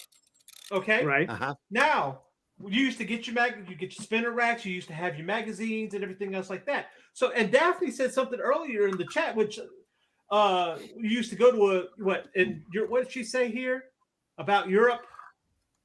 France. She said in France, right? American Yeah. audience will accept black and white manga and buy it. No. I think she was you could talking go about. into you could go into a store in France. If they Mhm. French comics don't advertise to find them in specialty stores. They say they go to bookstores, right? Yeah. So by opening up those comic book retailers, haven't we essentially put ourselves in a niche market? Well, Aren't see, no, I'm saying okay, and let me explain this real quick. Mhm. Because here's the deal: we don't have children bookstores. Mhm. We don't have how to help bookstores. Mhm. So we're saying, oh, we're not really books. We're something different. So come look at us. So now, oh, great, you created the direct market by opening up just a comic book store, and now that didn't that kind of open up the chance to be manipulated the way it was? He's got Yes. a point. yes. Yeah, Randy, hold on. Let me take a stab at this one. All right. Here's the thing, though. Here's the thing. If you were talking about Marvel and DC, here's one of the things I remember. I think it was Jim Shooter. He was saying that when he transitioned over to the direct market, one of the reasons is that the wholesale distribution market with books and magazines specifically, they're held by territories, by these big distributors, and they're not very reliable with their accounting, and they're just not very trustworthy. Okay. Okay. And Can I is add? Can I add? No, go ahead and add, because I think I know what you're going to add, but go ahead. To your point, this is how bad it was. They didn't want to see returns because it was a hassle. So they told all of the companies, well, all you got to do is stripe the comics, take the top third of the cover off. That's got the logo on it. Yeah. You take that part off and you send that back to them, and they'll count that as a comic. Right. And then you throw away the rest of the books. Is that an original Crime Does Not Pay? That is an original Crime Does Not Pay. Yeah. I don't know if looking back is really helping the modern creator and audience. Oh yeah, that's why we're in such a bad political state now, because if you don't know your history, you tend to repeat it. Well, I think most creators know the history. No, they don't. How little. I 110% disagree with you. Well, on top of that, whenever you're talking about the French books, that society, that area is different. Whenever they think about art, those books are thicker, and I don't think they come out as often. So you can't compare American comics to there. That's like comparing manga to American comics. Captain Marvel, right? It's not justified. Those are two different beasts. Captain Marvel Adventures, when it came out every other week and would sell an average of 4 million copies. Yes, but how often do those French books come out? But let me ask you a question. Well, those French books are different because they're albums and they're thick, and they're coming out at a different time. Right? Yeah, they can come out whenever they want because they're looked at like novels. People look forward to seeing the next one. You have to understand they are different beasts. But mangas themselves are different beasts. Let me finish. Some of them sell and popular, but they have millions that don't sell, and you don't really see them as much. They're putting out 10 times as much as I believe the American books are, but you're seeing the success of the one or two because they're reaching a broader audience. It's two different beasts. You're not focusing on the creations that are today. A lot of creators are like, well, we want the spinner racks back, but do you think about how much the foot space costs in these stores, or if they're willing to be there? We're not going to do a return rate anytime soon again. So that's coming. That's coming. Believe me. Let me finish my point. The thing is, though, is that with the comics that were left over, once they striped that cover off, those comics did not end up in the bin. They went to two places. One of them, they all got put together into $5 or $6 or 5 or 6 packs, and they were sold at convenience stores wrapped in plastic, which is why you see, if you go to the comics conventions, every once in a while, you'll see somebody who's got bagged and boarded striped comics that are missing the top logo.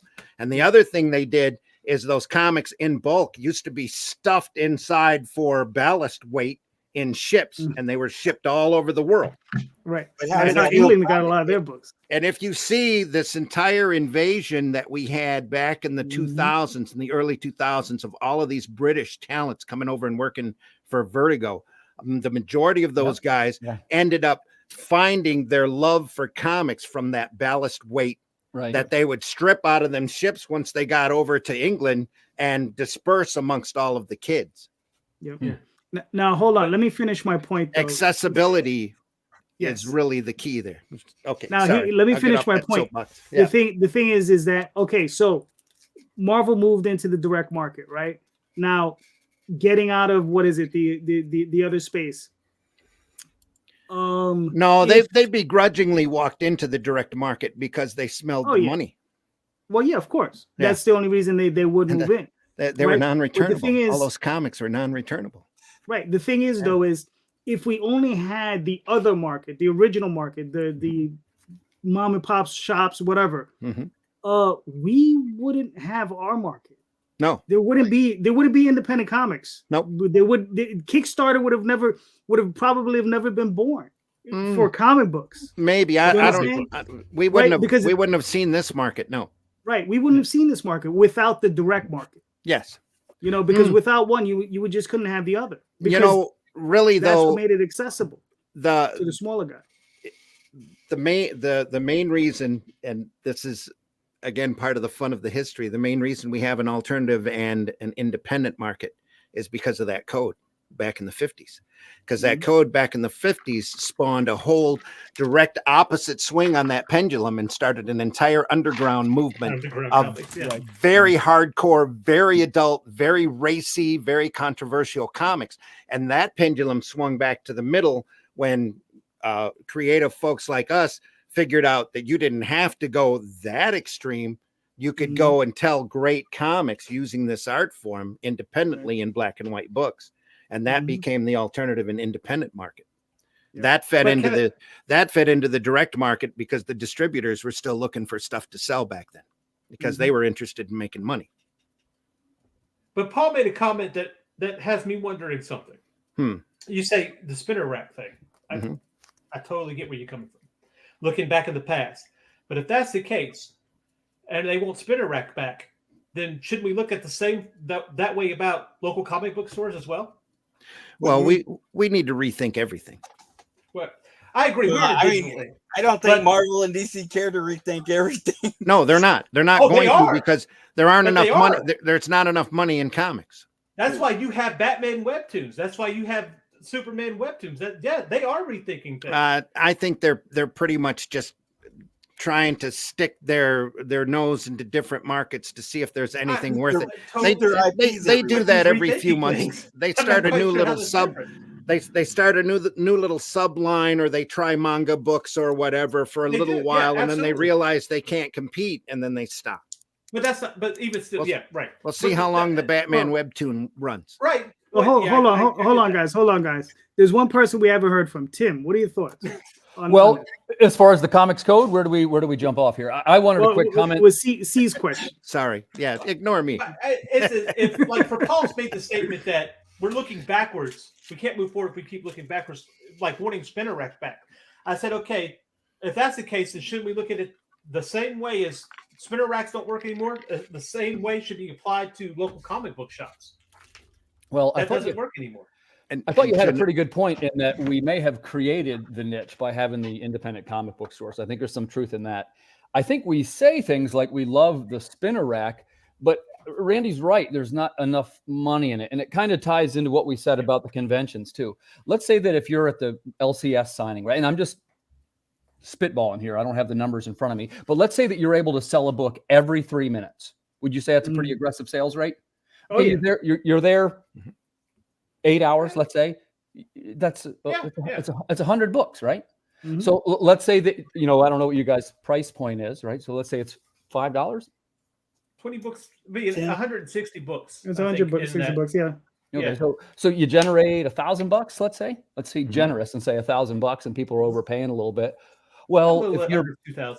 yeah, so, but we were saying that we might pay the store 20%. By having at the store, the guy just generated $200. He'd be better off putting a stand of Funko Pops right where we were.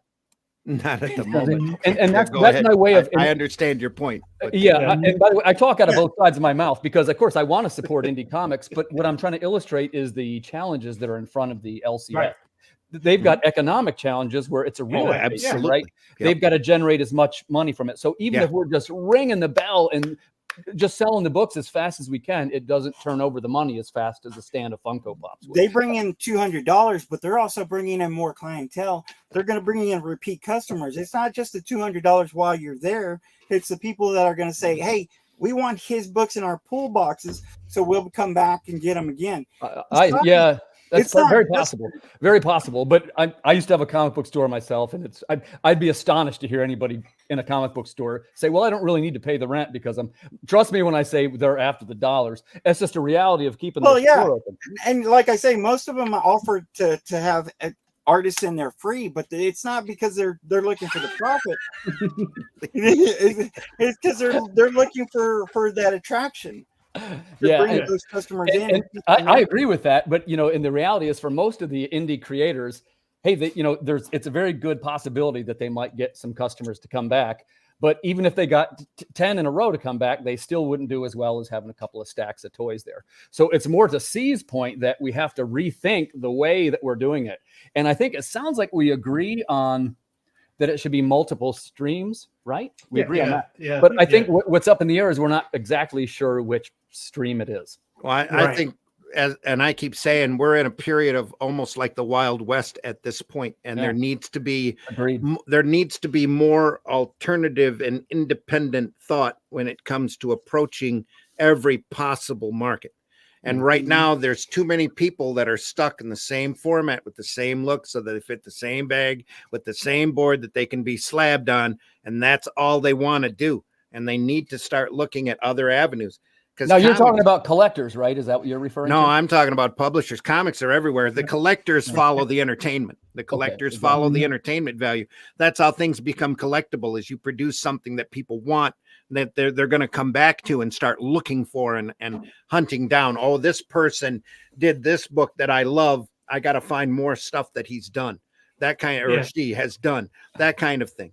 That's how you don't have to fit this. You mentioned earlier about that we have seen a little bit of a drop in the collectible market, right? In the slab market particularly. What's your thoughts on that? I'm going to ask the guy that has the pre-code crime book in his spinner rack back there. There's more than that in there. But anyway, the slab market is killing itself. What do you mean by that? What I mean by that is that there's too many opportunities for fraud. And there always has been an opportunity for fraud, but now there's too many that too many people know. So you're going to see the values of slab books start dropping severely, but at the same time, amazingly, you're seeing the prices of raw books, or what they call the unslabbed books, start going up and rising up. And a lot of that is two things, folks. Folks desperately looking for nostalgia, wanting to buy the Batman book that they loved when they were a kid, and two, the person who's looking to be entertained, who doesn't necessarily care for manga or hasn't totally realized how entertaining they are, or maybe doesn't want to read a book from right to left. Now, hold on for a second. For whatever reason. C, you never answered your own question. Which question did I ask? The one you asked. Sorry. No, I think that was I'm trying to remember exactly because I said a lot of stuff. I'm trying to remember. Which question do you mean, JD? The one you asked. This is why I tell Jay to write it down. Check the replay. Write it down. No, because it was kind of an off the cuff question about LCS. About LCS is being out of date. Right. Oh, yeah, okay. Absolutely. But it doesn't mean as an independent creator that you shouldn't utilize it when you should, and you shouldn't help it. Into that, these are people who are in love with comics. Go ahead. So LCS is, everyone says that they're not as important. I personally think that they're the biggest pillar of comics. If you talk to kids today, and this is where I do most of my research, talking to kids, teenagers, around that, especially because my comics were done with my twins involved. So I like to ask their friends and the kids at the con. Yeah, that's smart. 90% of them found comics through LCSs. So I wouldn't get rid of them. I would. Okay, but let me ask you that was literally the only thing available to them at the time, though. How did they find them through today. LCSs, though? How did they find them through LCSs? Google? Mm-hmm. Okay, so, but that's what I'm saying. Something had to lead them to go look for a comic. Right. It sounds like Paul took them there. Where are they? Yeah. I took them. Where are they going? They're going to LCSs. They found it through friends or watching movies or this and that. But there you go. There you go. Their entrance, their gateway into comics are LCSs, and they're not. I disagree. Their gateway Interacts are out of date. Just think about where this industry should have been, with Marvel and DC putting a spinner rack in every theater. Right. Oh, right. Actually, right there behind the counter. Here's the deal with that, though. Here's the deal with that has been done. And they did not see a profitable return. And I'll tell you why. The reason why that doesn't work is because people will say the same reason why they don't buy books. I've already seen the movie. And that's what they were getting. There were several people local comic book shops that opened up during Iron Man, Avengers, and all that, and they sold almost nothing. Because yes, but at that point in time, when you went to see Iron Man 1, you didn't see the same Iron Man in the comics.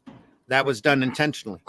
You know that. I know that. But people who don't read don't know that. Oh, no. I'm not saying that they would have sold. I'm saying that Marvel and DC didn't cater to that audience. Before you were mentioning Batman in 1989, Batman was everywhere. The bat signal was everywhere. Yeah.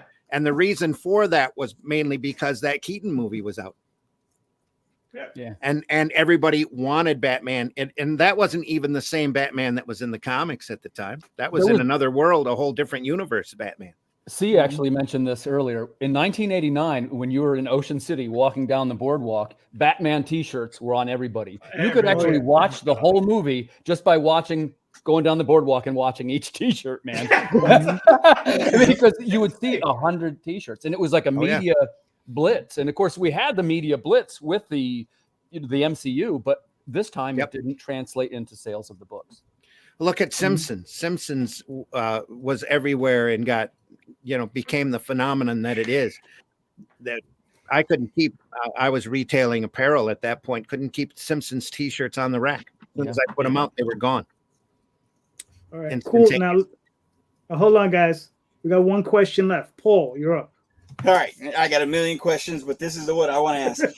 A lot of creators say, we don't read mainstream comics anymore. We don't pay attention to this comic. We're independents and we don't care. I've always said, if it concerns comics, it concerns me. Because I believe if somebody's going to read a comic, they're in a smaller population of it all. So I think any kind of advantage I get into putting into my comics, selling them, marketing them, putting them out there, I want to know about. Do y'all think that ignoring the mainstream is good for independent creators? Interesting question. Tim, start it off. Oh man, toss me the hot potato, right? Well, I guess one of the ways that you engage with your audience is to speak honestly. So, guys, I think modern comics are terrible. I think they're terrible. And I'll try to back this up with some facts of why I say this. As you guys know, I follow indie creators pretty strongly, and I'm familiar with most of you guys' work.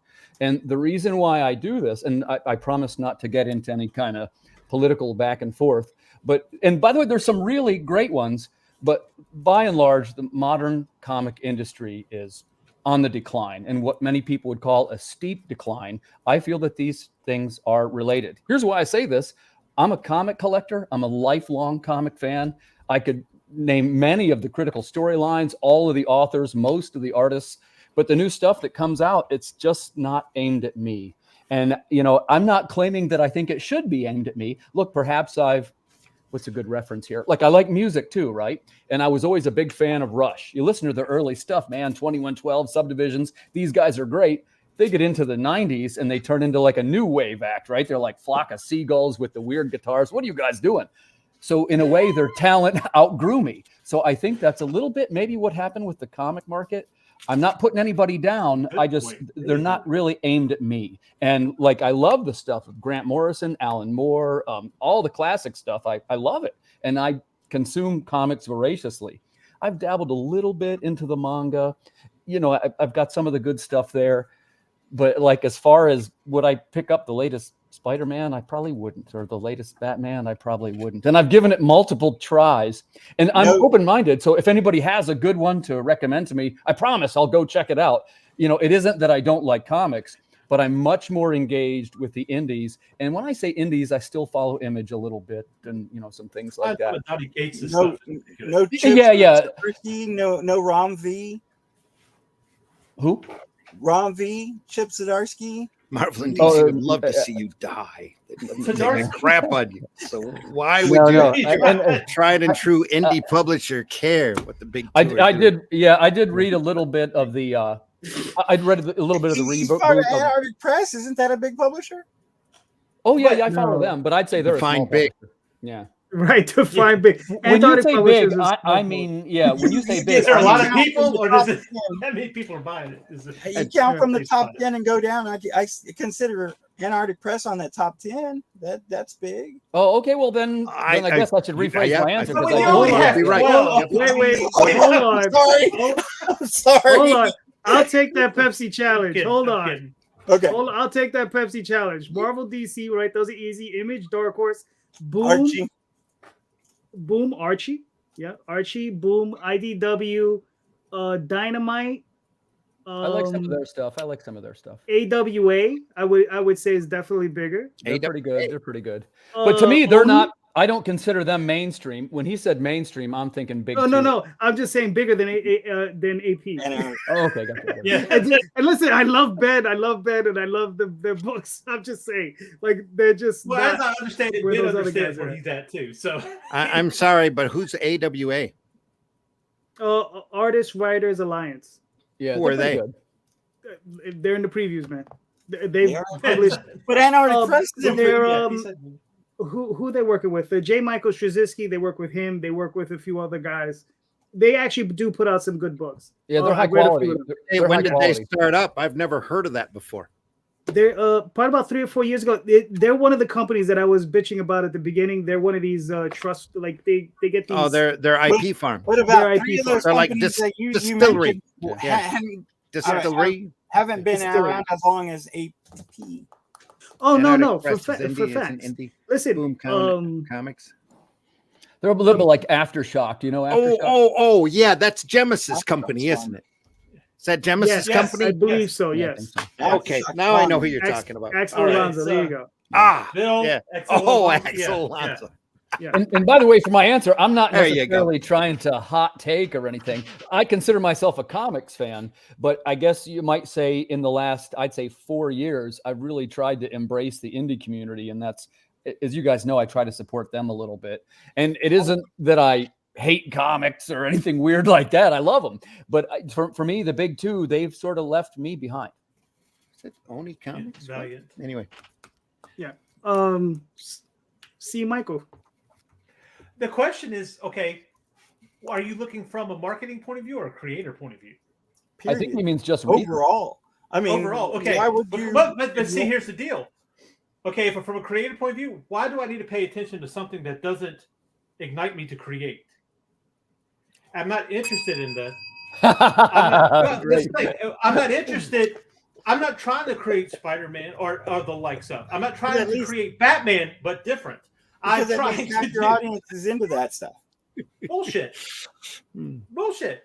And I'll tell you why. No, I'll tell you why. This is what you're doing. That is the problem here.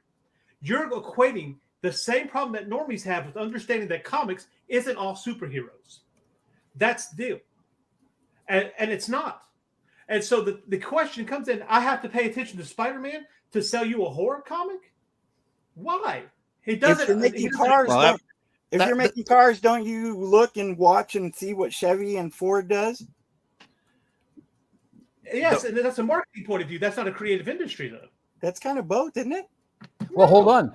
I would jump in here and say if Ford and Chevy were having record low sales numbers and everybody was saying how they didn't like it, you probably wouldn't. And that actually is what's happening in the mainstream market. I don't think I'm shocking anybody by saying Look at what the Ultimate Spider-Man just did this past month. Look at what Thundercats is doing with Rob Liefeld. They're not having record lows. But Paul, the reason those books are selling, you have to look at why those books are selling is because they're just like the old books that used to come out a long time Ultimate ago. Spider-Man? No. Oh, absolutely. It's not like the old books. I just read it. You need to go back. You need to go back farther than what your reference point is and read some good old classic comics. Everything. I read everything I can. Yeah. The oldest of books, the newest of books. If it can I have a concerns me. Can I have a soapbox for about 2 minutes, maybe? Go ahead, go. Like I said before, you got to get out of this mindset. You got to get out of this mindset. That's what I'm saying. You got to get out of the mindset for the old days and think about the new. But Marvel and DC, but you're kind of coming from the old days.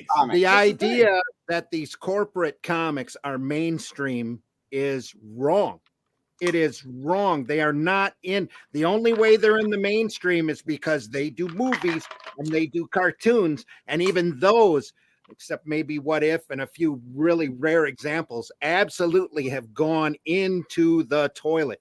The mainstream books right now are Archie and Scholastic. And when you talk about American mainstream comics, and Dav Pilkey and the Cat Kid Comic Club has done more for comics and sequential art than Marvel and DC has done for this art form in the last 20 years. And anybody who hasn't read this book needs to read this book and understand where the next audience is coming out of, because this book teaches kids how to draw poop. Okay, but let me ask this. Okay, but here's the deal. What you said it right there is they have record sales and everything, and that's what you're equating their success to is how much money they make. Exactly right? Who had record sales? Paul said that. You said that about they weren't at record lows. That's what I'm said, saying right? they're not record lows because if you look within the past month, Ultimate Spider-Man just now sold out and it had a huge market run. Thundercats sold over 100 and what? 60,000, 100. How does that affect you? But how does that affect you creatively? Because I look and see where the market's going and what's happening. And so and that's but now you're not being a creative, you're being a marketer. Well, you got to be everything.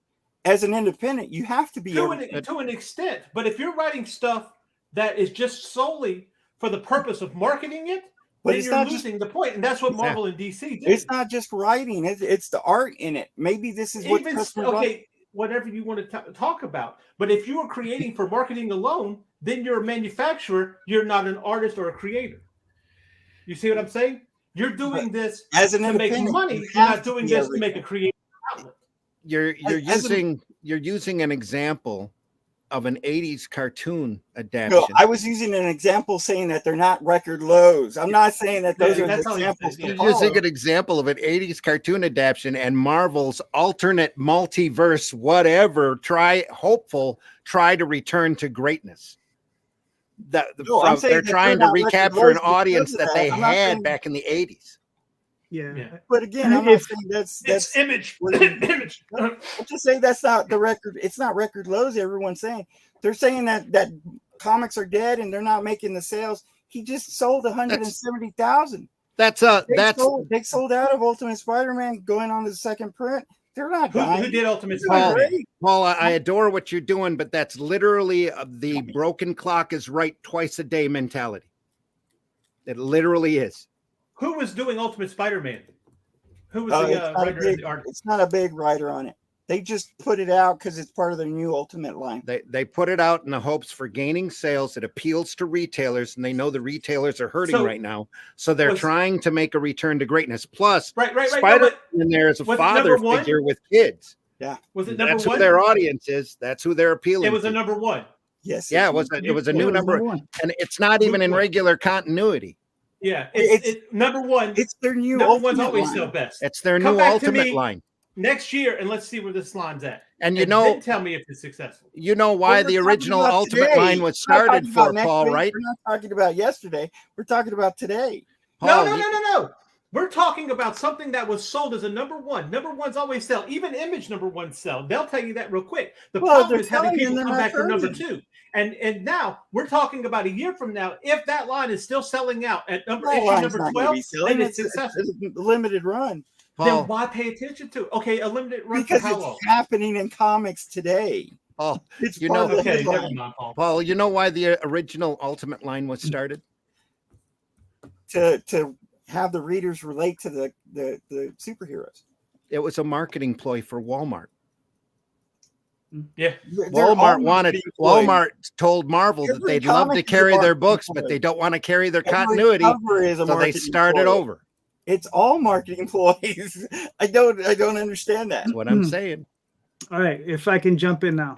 I'll shut up. What? All right. You act So, like this is your show, JD. Jeez. so no, it's fine. I mean, listen, listen. I think you guys are all making good points. But I mean, Paul, I agree with you. I do feel that we do need to pay attention to other portions of the market. Marvel and DC. Let me tell you something. I'm a fan of Sturgeon's Law. Sturgeon's Law. I don't know if it's 80 or 90% of everything is crap, right? So Hot take. Look it up.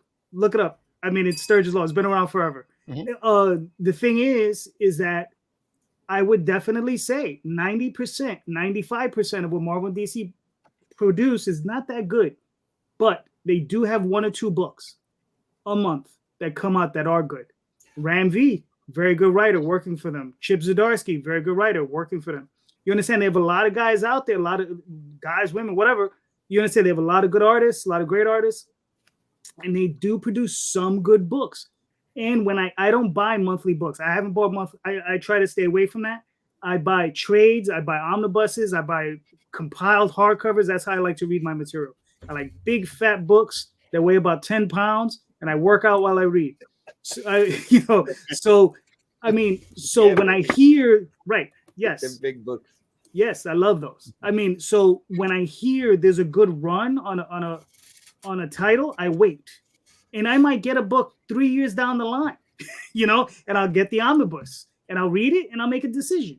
I recently picked up one of their series, and it was something, but the stuff that was written by the mainline writer was actually very good. And then they have all the spin-off stuff that was done in all the other titles. That stuff was crap.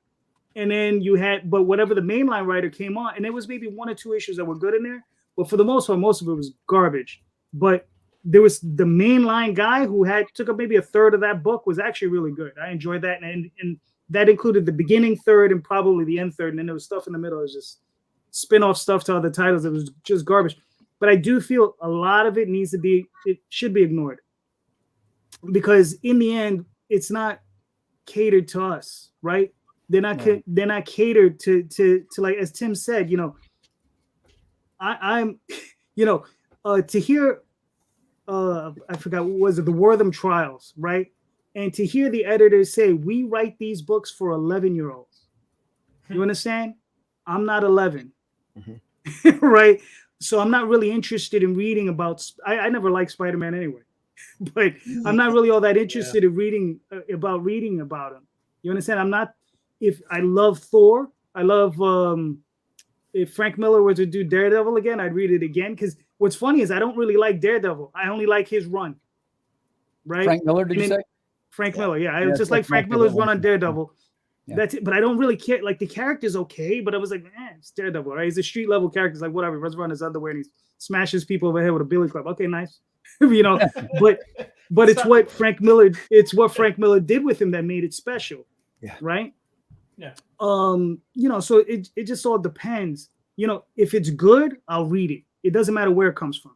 Because that's all I want. I just want a quality story.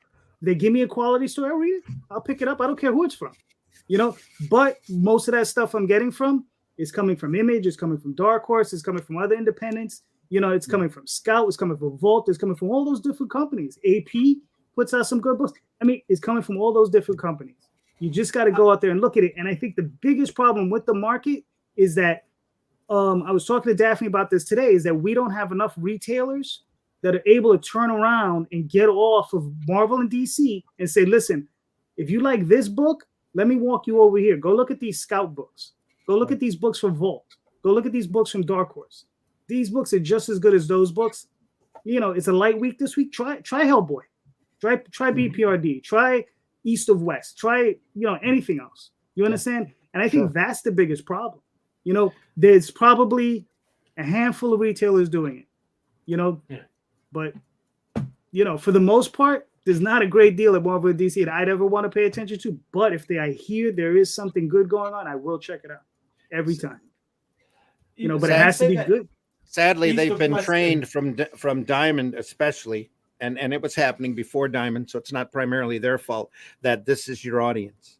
Your audience, they did this big demographic study, who knows how long ago, 25 to 55, mostly white, mostly male, and they've leaned back on that for decades. And that's not where the art form went.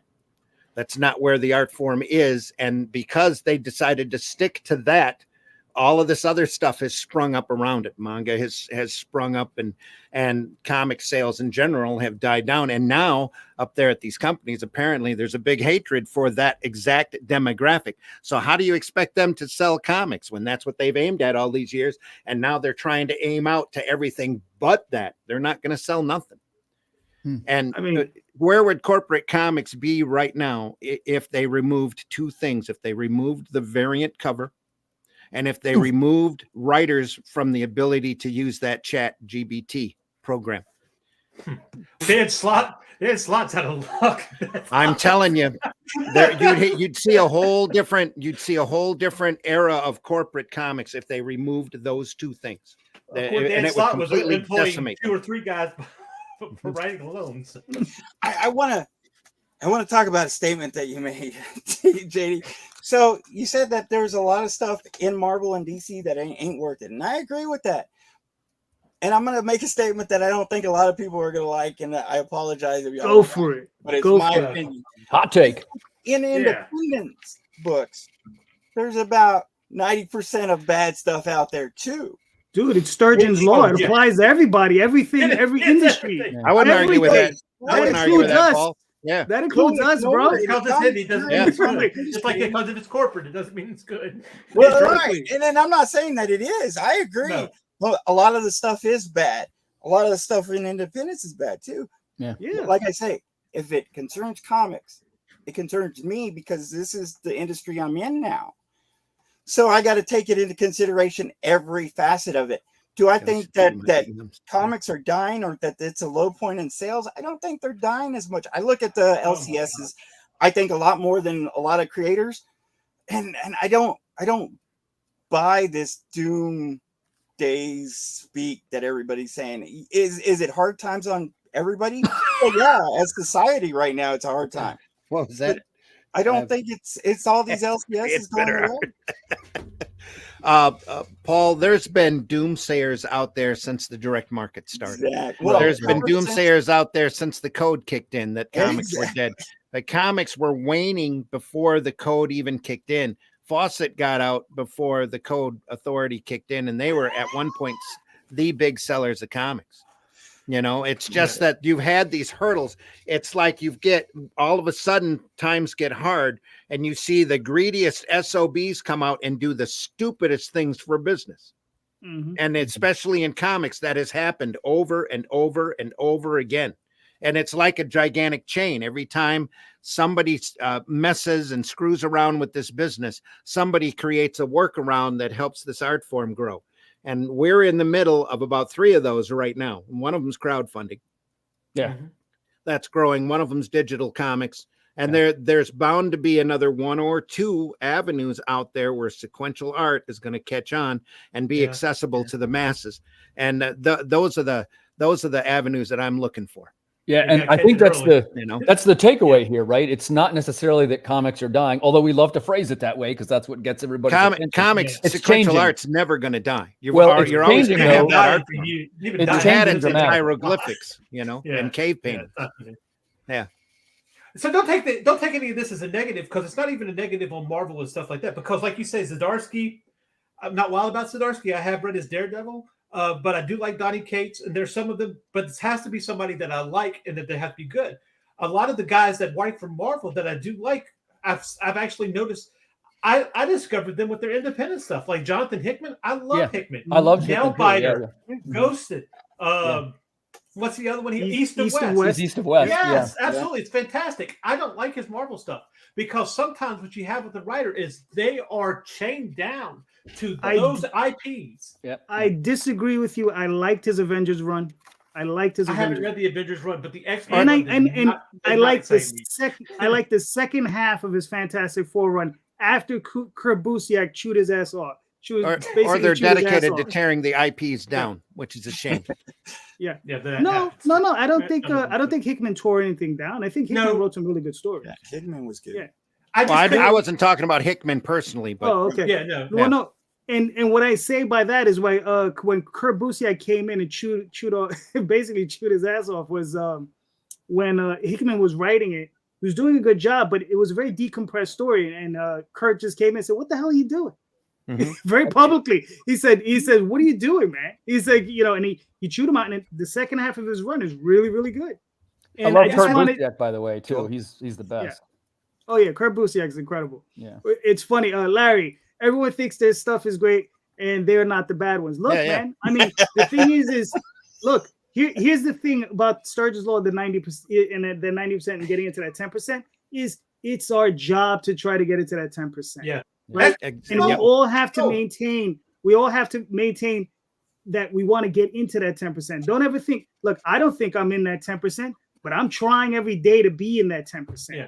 You understand? And that's all any of us can ever do. You have to try to be in that 10%. As far as naming the bad ones, no. Go out there, find them for yourself, buddy. I'm not doing your reading for you. We're in an art form. We're in an art form. Yeah. Art is always subjective. My 10% doesn't match your 10%. Correct. True. Yeah, my bottom 80% probably doesn't match your bottom 80%. Some people like Tim King. Absolutely. It is. Yeah.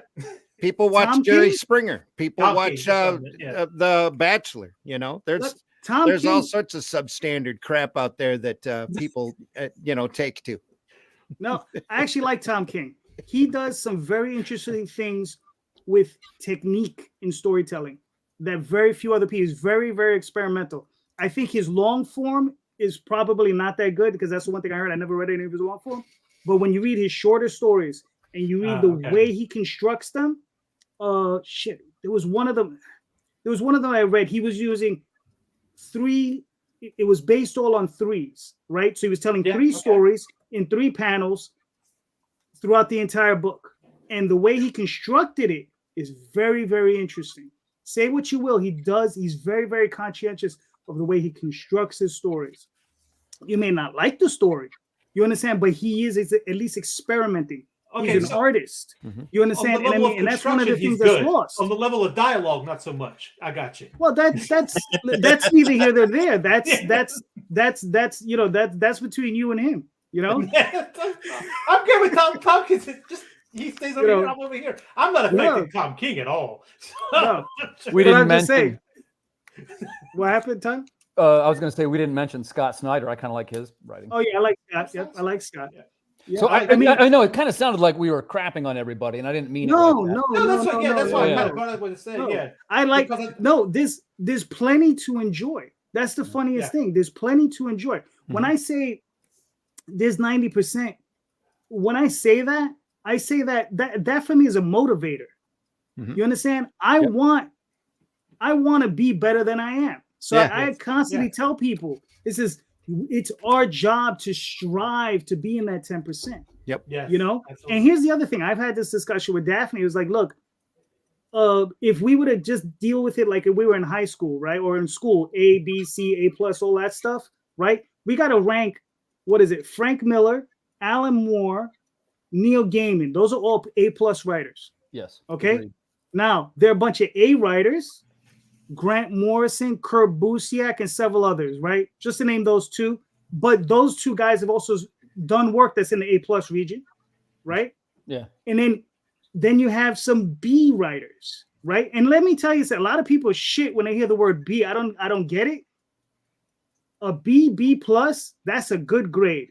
That's a good, solid book. Let's hear That's your an B's. Let's hear entertaining- your B's, man. A B. A good solid B+ comic for the most part with Astro City. Oh, good. Yeah. Okay. Good call. But Yeah. I mean, but that's also a book that strives up into A-.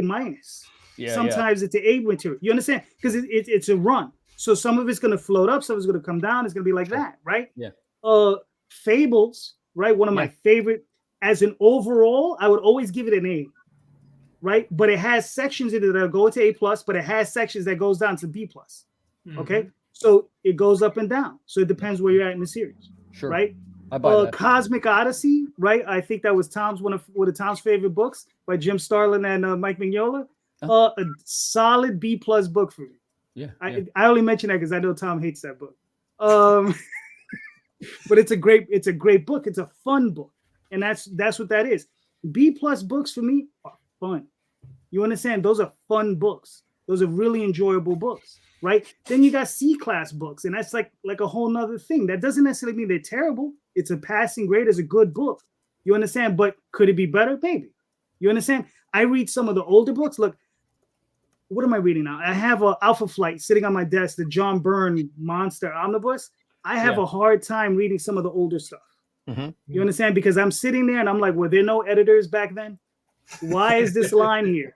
You understand? But it's because there was this thing about every issue. You have to recap their powers. You have to recap their names. You have to recap, what happened in the prior issues to catch the new fans up. Right? I like modern stories where it just flows. It just flows through, and you don't get any of that prior information because for me it just bogs down the storytelling, right? So that's what happens there for me, and I have a hard time working. I have to literally work my brain around it and say, okay, let's just try to focus on the real core of the story. So, yeah, sure. But that's a whole other thing, gentlemen. We've reached the hour 2. This is a great conversation. This fun, awesome. man. Thanks for inviting me. Yeah, this is a great one. Sorry, I didn't mean to bring it all down with Sturgeon's Law. No, it was no, great. no. I don't think you brought it down at all. So it made it fun, man. It really made it fun. True. Somebody said in the comments, and I got to agree, just real quick. I admire you guys' passion, and thank you so much for what you do. Well, thank you. Thank all you guys. You guys are all great. Let's start with Mr. Lanning. Please let us know where they can find you and your work, sir. As always, you can check me out at lanningart.com. That's LANNING art.com. Saturday nights at 9 p.m. Central, 10 p.m. Eastern on Indy Comics Network, the Art Style Kamikaze. But you never know. I can show up anytime, anywhere with anything. So keep an eye out with that. He's everywhere. Everywhere. There you go. Randy, where can they find you and your work, sir? You can find my the majority of my work over at aerocomics.store, but if you snoop around, you can find me almost everywhere as well. My latest work is a 6-page story in the latest issue of Comics Unlimited, available over on Amazon. It's a magazine, runs about 80 to 100 pages, talks about comics. I got a 6-page comic story in there of my experiences with Doctor Who, as told through my little cartoon monkey named Spank. Very nice, very nice. Paul, where can they find you and your work, sir? I'm Paul Gomez 790. I'm on Instagram, Facebook, and Twitter, usually on Facebook. If you have any questions about creating comics, if you got anything that you want to ask, please feel free. That's Paul Gomez 790 on Facebook. My son is actually selling comics on eBay, hardest working kid in comics. He's selling my book. Nice. Cool. Also, I have my show on Wednesdays that feature me and my son. That's Wednesdays at 7. It's on YouTube. It's going to be, again, Paul Gomez 790. Again, if you have any problems, if you're having a bad day, you don't have to live there. If you need someone to talk to, Paul Gomez 790. There you go. Very nice, very nice. Tim, where can they find you and your work, sir? I'm most commonly found at earthdogstudios.com, although I'm on Kickstarter pretty regular these days. And I got a Friday night show as well. That's 9:00 p.m. Eastern time. That's the Creative Cranium. I am no longer on a network. I'm doing my own thing now, so I'd appreciate any liking and subscribing you could throw my way. All right, very nice, very nice. I'm JD Calderon. I'm here most Sundays, and we'll be back next Sunday with another group of guests. You know, and you can find me on Twitter, Facebook, all those great places under JD Calderon, and you can find the Oswald Chronicles currently as a sign-up page on Kickstarter until I fulfill this last campaign, which will be hopefully happening very soon. So thank you so much, everybody, and just remember, everyone, in the show notes is everybody's links, so you can click on those links, and if they have books, please buy the books, and just remember, read more indie comics, especially ours. Have a good night. Take care, everybody.